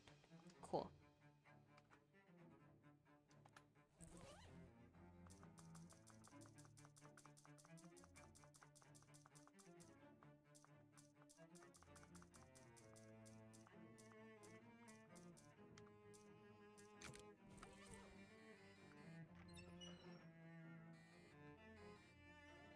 Sign reads sample storage. Samples of samples.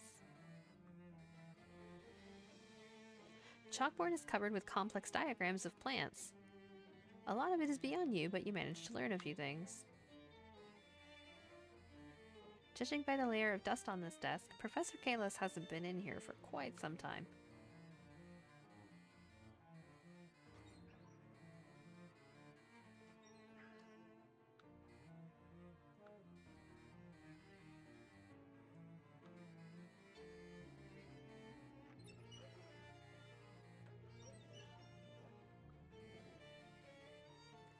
This plant has dozens of weird seed pods on it.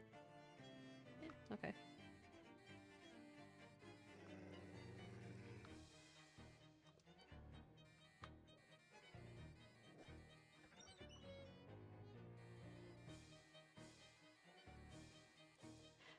After a moment, the TA returns from wherever he was inside his head and blinks at you. Yeah? The professor isn't in his office.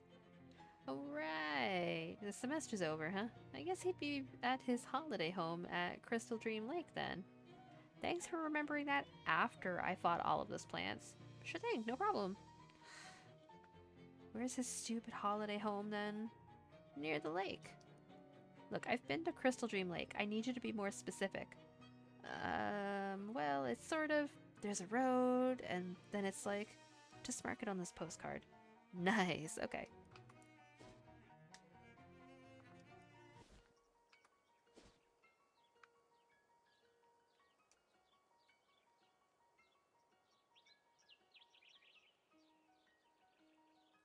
On a moldering tree stump off the side of the road, you see a glowing mushroom. There's only one reason a mushroom like this would be glowing, and that reason starts with M and ends with agic. You pick the mushroom and harvest the microlumophagic bacteria inside it.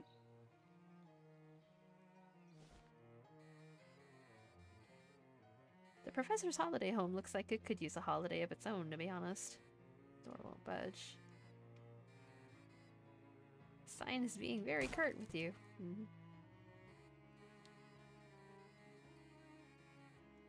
As it turns out, it's just the front room of the house that is full of dirt.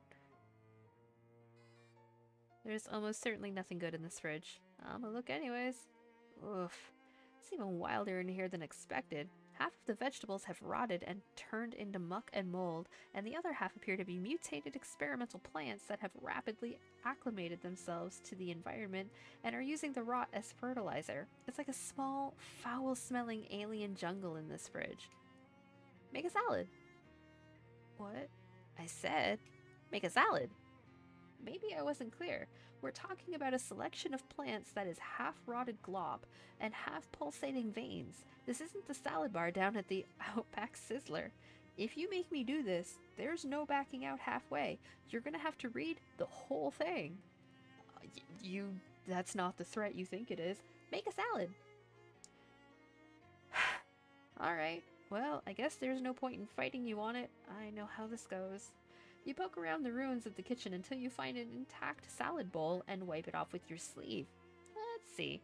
A salad would typically start with a bed of lettuce.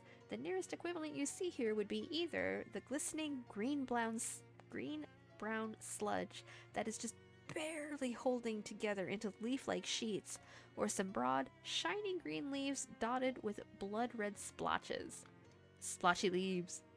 You pick a handful of the leaves and arrange them in the bottom of your bowl. It seems like the red spots are migrating towards where your hands touch the leaves, so you try not to do that too much, or let the spots actually touch your skin. What next? Maybe some sliced cucumber? You do see something in here that looks like maybe it used to be a cucumber, but it's mostly dissolved and leaked away, leaving behind a long blob of empty and blackened cucumber skin, like a deflated, slime-leaking party balloon. Alternately, you could take a vegetable that is sort of long and round like a cucumber, but it's yellow like a squash, with rippling and bulging bright green veins. The weird one. You take the weird squash-like thing and find a rusty kitchen knife to slice it with. Neon green juice spritzes out with surprising force as you do, narrowly missing your eyes and tingling fiercely where it gets on your skin. The inner flesh of the vegetable is black with an oily purple sheen, and it smells like a brand new car tire that a cat peed on. You arrange the slices neatly in your bowl. The next thing you find while rooting around in the fridge is a surprisingly intact looking onion. Next to it is a thing of similar shape and size, but more of a puce color and slightly twitching. The other one! As soon as your knife pierces the skin of the puce-colored vegetable, it bursts open, and thousands of tiny pink mites pour out of it, scampering everywhere on long, spider-like legs. They vanish quickly, finding various crevices throughout the kitchen to hide in. Hopefully, none of those crevices belong to you. You calmly slice what's left of the vegetable and add it to your salad. The perfect thing to top off a salad is, in my opinion, some nice, fresh cherry tomatoes. You do find a small bowl of round things that may be grayish-green cherry tomatoes, Or rotting grapes? Or old pickled quail eggs? Or maybe just green olives? Ugh, I hate green olives. There's also a plant that has sprouted some berries of similar size and shape, except they're white. Well, not exactly white, sort of off-white, except the off part isn't quite the same color you get in normal off-white. The white berries! It turns out that the berries are firmly attached to the stem, and as you pull on them, the skins slide off of the berry cores with thin, slurping sounds, leaving behind wet, round nodules like peeled grapes, each with a large, circular black spot at the end. These spots weep milky white fluid as the nodules deflate. You arrange the skins on your salad in an aesthetically pleasing pattern. Now you just need some kind of dressing to top all of this off. Luckily, there's 2 bottles in the fridge door, one filled with something gray and labeled blue cheese dressing, and one filled with bright pink liquid and a handwritten label that says number 3 with a skull and crossbones. I mean, we're this far in, pirate dressing, baby. You open the bottle and pour a generous helping of hot pink number 3 onto your salad. It's thin and oily. Maybe it's a sort of raspberry vinaigrette. Maybe you could pretend that. It smells like chemicals, which I admit is vague, but I can't think of any other way to describe it. The smell you thought of when I said it smells like chemicals, that's what it smells like. Well, I guess congratulations are in order. You have successfully created something that, technically, could be called a salad. Bon appetit. You got a questionable salad. Yay! It's a dog dish with the name Barker stenciled on the side. You never know when a gross dish will come in handy. Ugh, it's like the spittoons. This room leads to the dirt room. There's no space in here for you.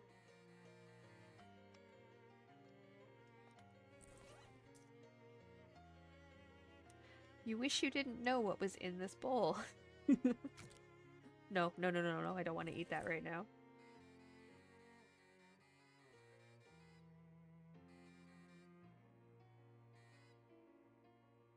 The urn labeled plant beverages. Fill up the dog dish. You fill up the dish with some kind of green liquid. Presumably it has whatever plants crave. Big barreling plant food. A leather-bound journal sits on this wood-bound desk. Read it. You flip the journal open to the last page. Okay, it seems to have devolved into madness by the end. Let's try a few pages back. Success! I have bred a tomato that can produce a seemingly infinite amount of juice. This could totally revolutionize the juice industry, and they say I was crazy for trying to transplant human bone marrow into a tomato. Well, that's interesting. And a little disturbing. New idea. The successful tomato bone marrow transplant implies the possibility of the reverse procedure. Transplanting plant organ structures into a mammalian subject. Must investigate. You skip over a lot of the technical mumbo-jumbo and analysis of experimental results until you get to the next readable bit.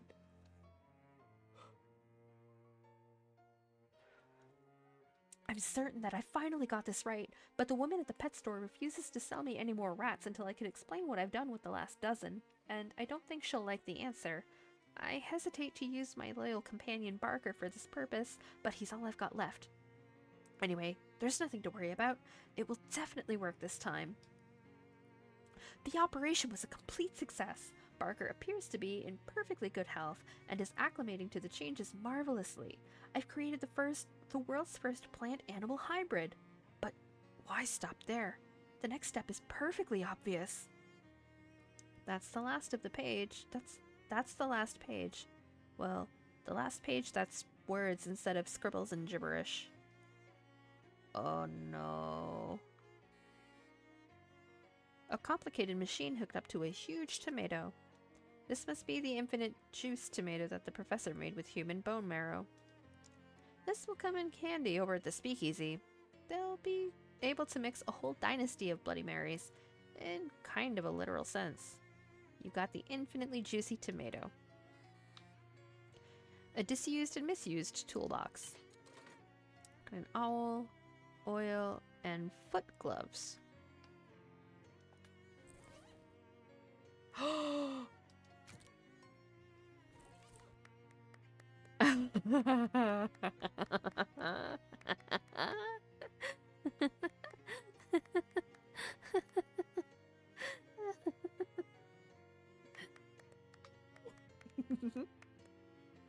It's almost like my stupid walking. Well, this appears to be more or less a dog, except for being green and having some kind of plant pod for a head. It seems agitated, like it's guarding something. Offer it the dish. Hey, hey there, buddy. Is this yours? Are you Barker? Are you thirsty? Here you go. You put the dish down. Barker sniffs at it, and then the pod opens, revealing a fleshy pink flower with a circle of sharp, white teeth at the center. A red vine-like tongue snakes out of it and starts lapping up the plant beverage. Holy jeez. Having finished his drink, Barker closes his head and then sniffs at you and tentatively wags his tail. Good, good boy? Arf! You pat him on the head and he wags his tail harder. Looks like you made a friend. Barker has joined you as a companion. Do you want to change his name? What should we name him?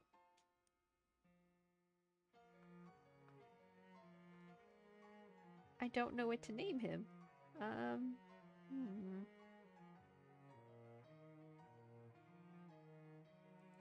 Wait a minute. I know what I want to name them, but I don't know what the character's name is. Give me a moment.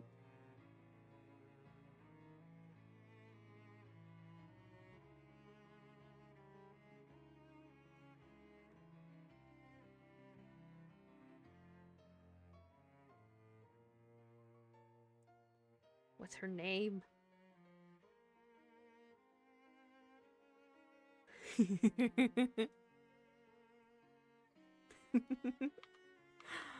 Oh, I'm a bad person.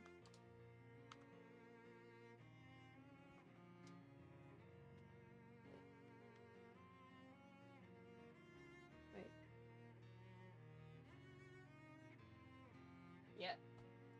Yep. Wait.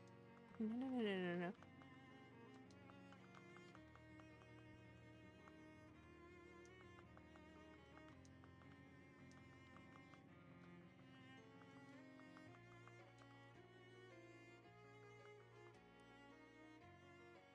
Okay, so his new name is Nina Tucker? This is what you will want to yell across a crowded park of people to get him to come running back to you? Absolutely. I'm gonna call you Nina Tucker, okay? Arf! You give Nina Tucker another pat.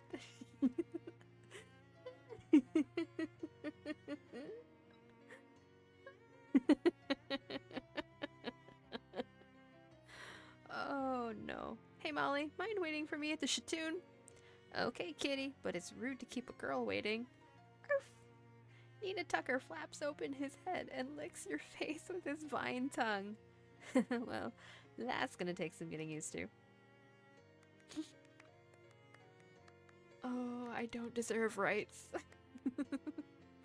The greenhouse was clearly built by a botanist and not a carpenter.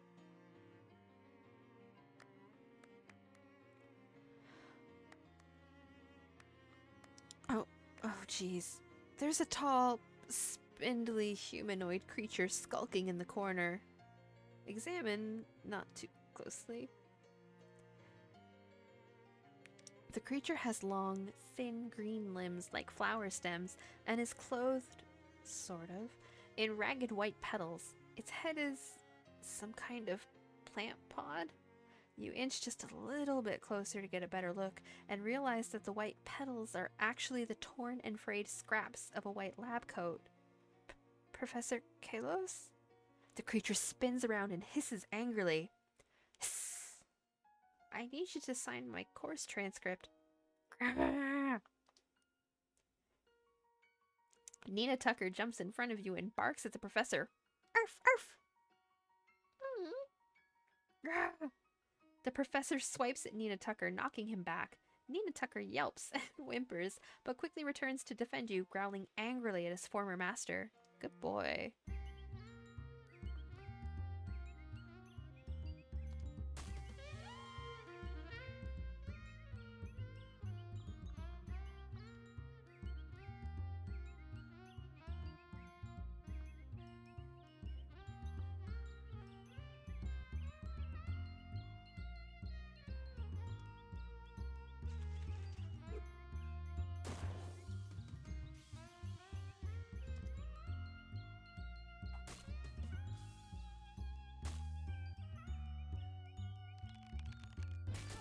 Oh, that sucked.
I'm sorry, Dirtle.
You won. Looks like people who live in glass houses shouldn't, be plants?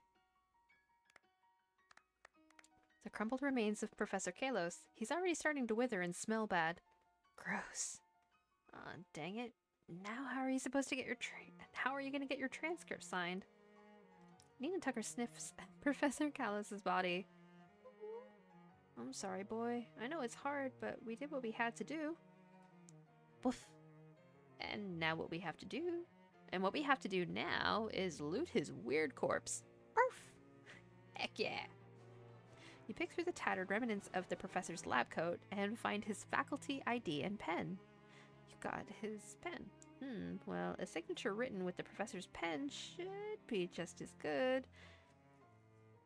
As if it was signed by the professor himself, right? Nobody could possibly dispute that. You sign your transcript with a reasonable approximation of the signature on his ID. You've completed your major. And you also find a pair of pants discarded in the corner. Guess the professor grew out of them.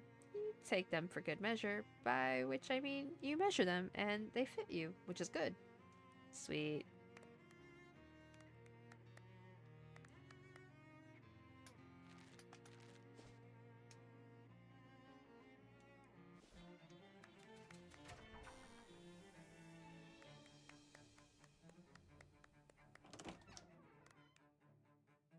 The admissions clerk is out to lunch. A little sign on her desk says, "Back in March." That is not helpful.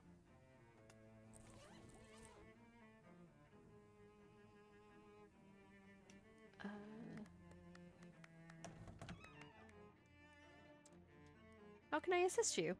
I'm looking for a certain book, but this is going to sound dumb. I've been doing this job for years, and I assure you, whatever it is, I've heard dumber. Well, I don't know the title of the book or what it's about. All I know is that it's a hardcover and about yay big, and probably an antique. Well, something of that size and age would be in our stacks. All the books out front here are ones that won't be mourned if an undergrad doodles on in the margins or uses a slice of bologna as a bookmark. Okay. Is there anything else I can help you with? No. Ted glares as you approach. Hi there, Ted. I passed my classes, see? You hand Ted your transcript and he inspects it carefully. After a moment, he nods, hands you back the transcript, and gestures to the door with a thumb. Thanks, Ted.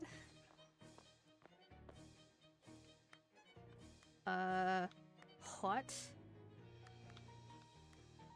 This old man is chanting something in a language you can't understand, apparently conducting some kind of dark ritual with a rather important looking book, which you'll have already noticed is generating some kind of ominous dark portal. Excuse me. What do you want? Can't you see that I'm busy?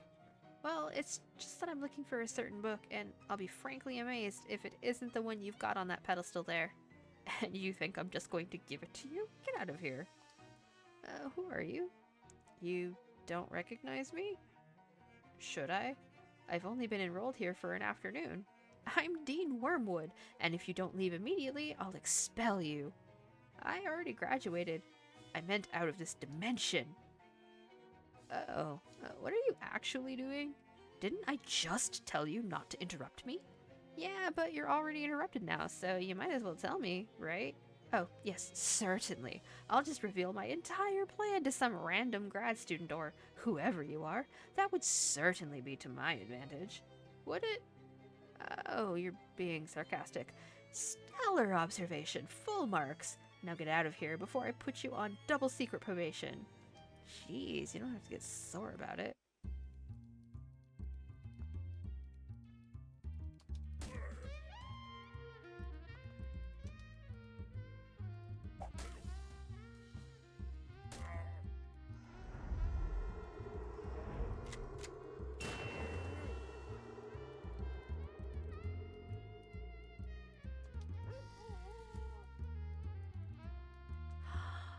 No!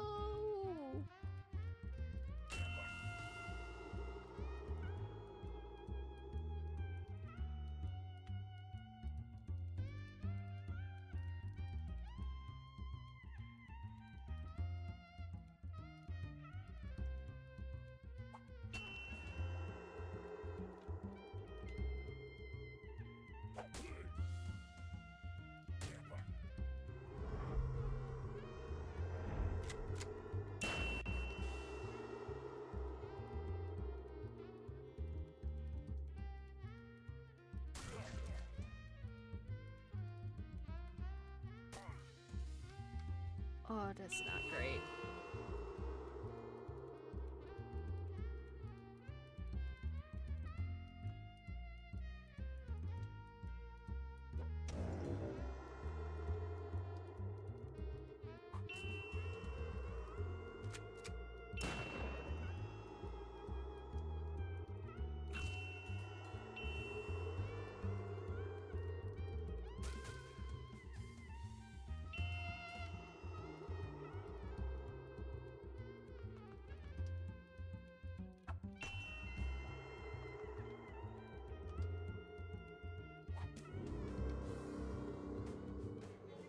You won! The dean staggers backwards and accidentally brushes against the portal. He screeches in pain and terror as he's sucked into it with a whoosh, like a mouse caught by a shop vac, and then the portal vanishes with a quiet pop. Excellent. I'ma just take that. Oh, wait. This is just a copy of the student handbook. There's nothing unusual about it. Oh, shoot. That cursed book's gotta be around here somewhere, though.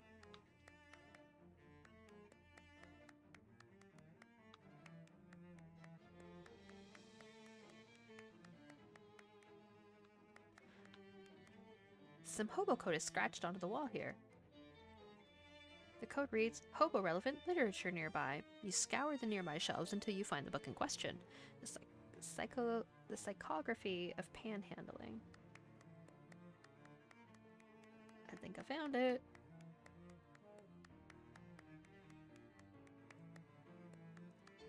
Really?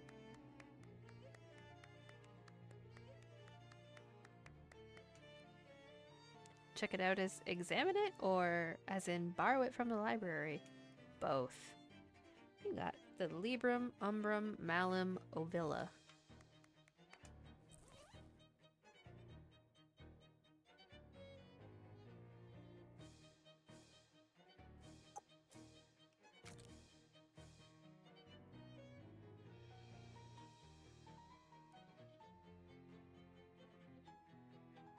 You study the book until you've memorized a bunch of techniques for getting people to relinquish additional meat. You drop the book in one of SIT's mnemonic book return chutes so it can be of some use to the next prospective hobo. Cool.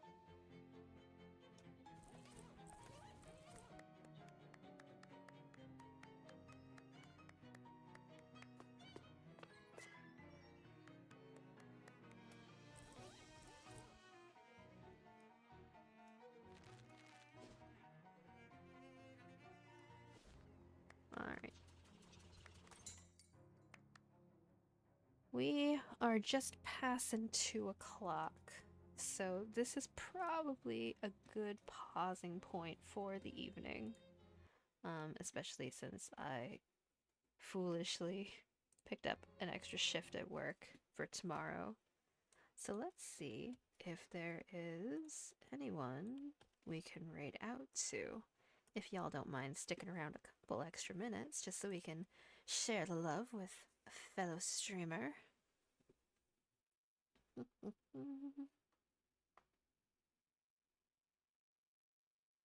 Oh, you know what? It looks like Noobtastic Gaming is currently online playing Once Human, so why don't we show them a little bit of love? If you guys can stick around a couple extra minutes, I'll get that set up for us. Because we support fellow streamers in this house. I am planning on streaming more tomorrow. I don't have a long shift tomorrow, thankfully. If you'd like to stay updated on when I will be live again, in addition to making sure that your Twitch notifications are on for my channel, you can join my Discord. There is a link to an open invite to the server in my Twitch profile page. Jeeves has thrown the link, along with my other socials, in chat for us, and if you're catching the VOD over on YouTube, the invite link is in my channel's homepage. Come say hey and join the chaos. Speaking of which, I will be posting the VOD of the stream to YouTube over the next day or so. We're going to shoot a quick prayer to the internet gods. Glory to them, hallowed are their names. There is a playlist of this playthrough of Shadows over Loathing already set up and ready to go, so you can catch up on anything that you've missed if you feel so inclined. I have also been told that my streams are a fantastic sleep aid for all of my fellow insomniac baddies out there, so there's that as well. The link to my YouTube channel can also be found in my Twitch bio. But thank you so much for watching and for hanging out with me. I hope that you have a wonderful rest of your day, afternoon, evening, whatever it may be, wherever you are.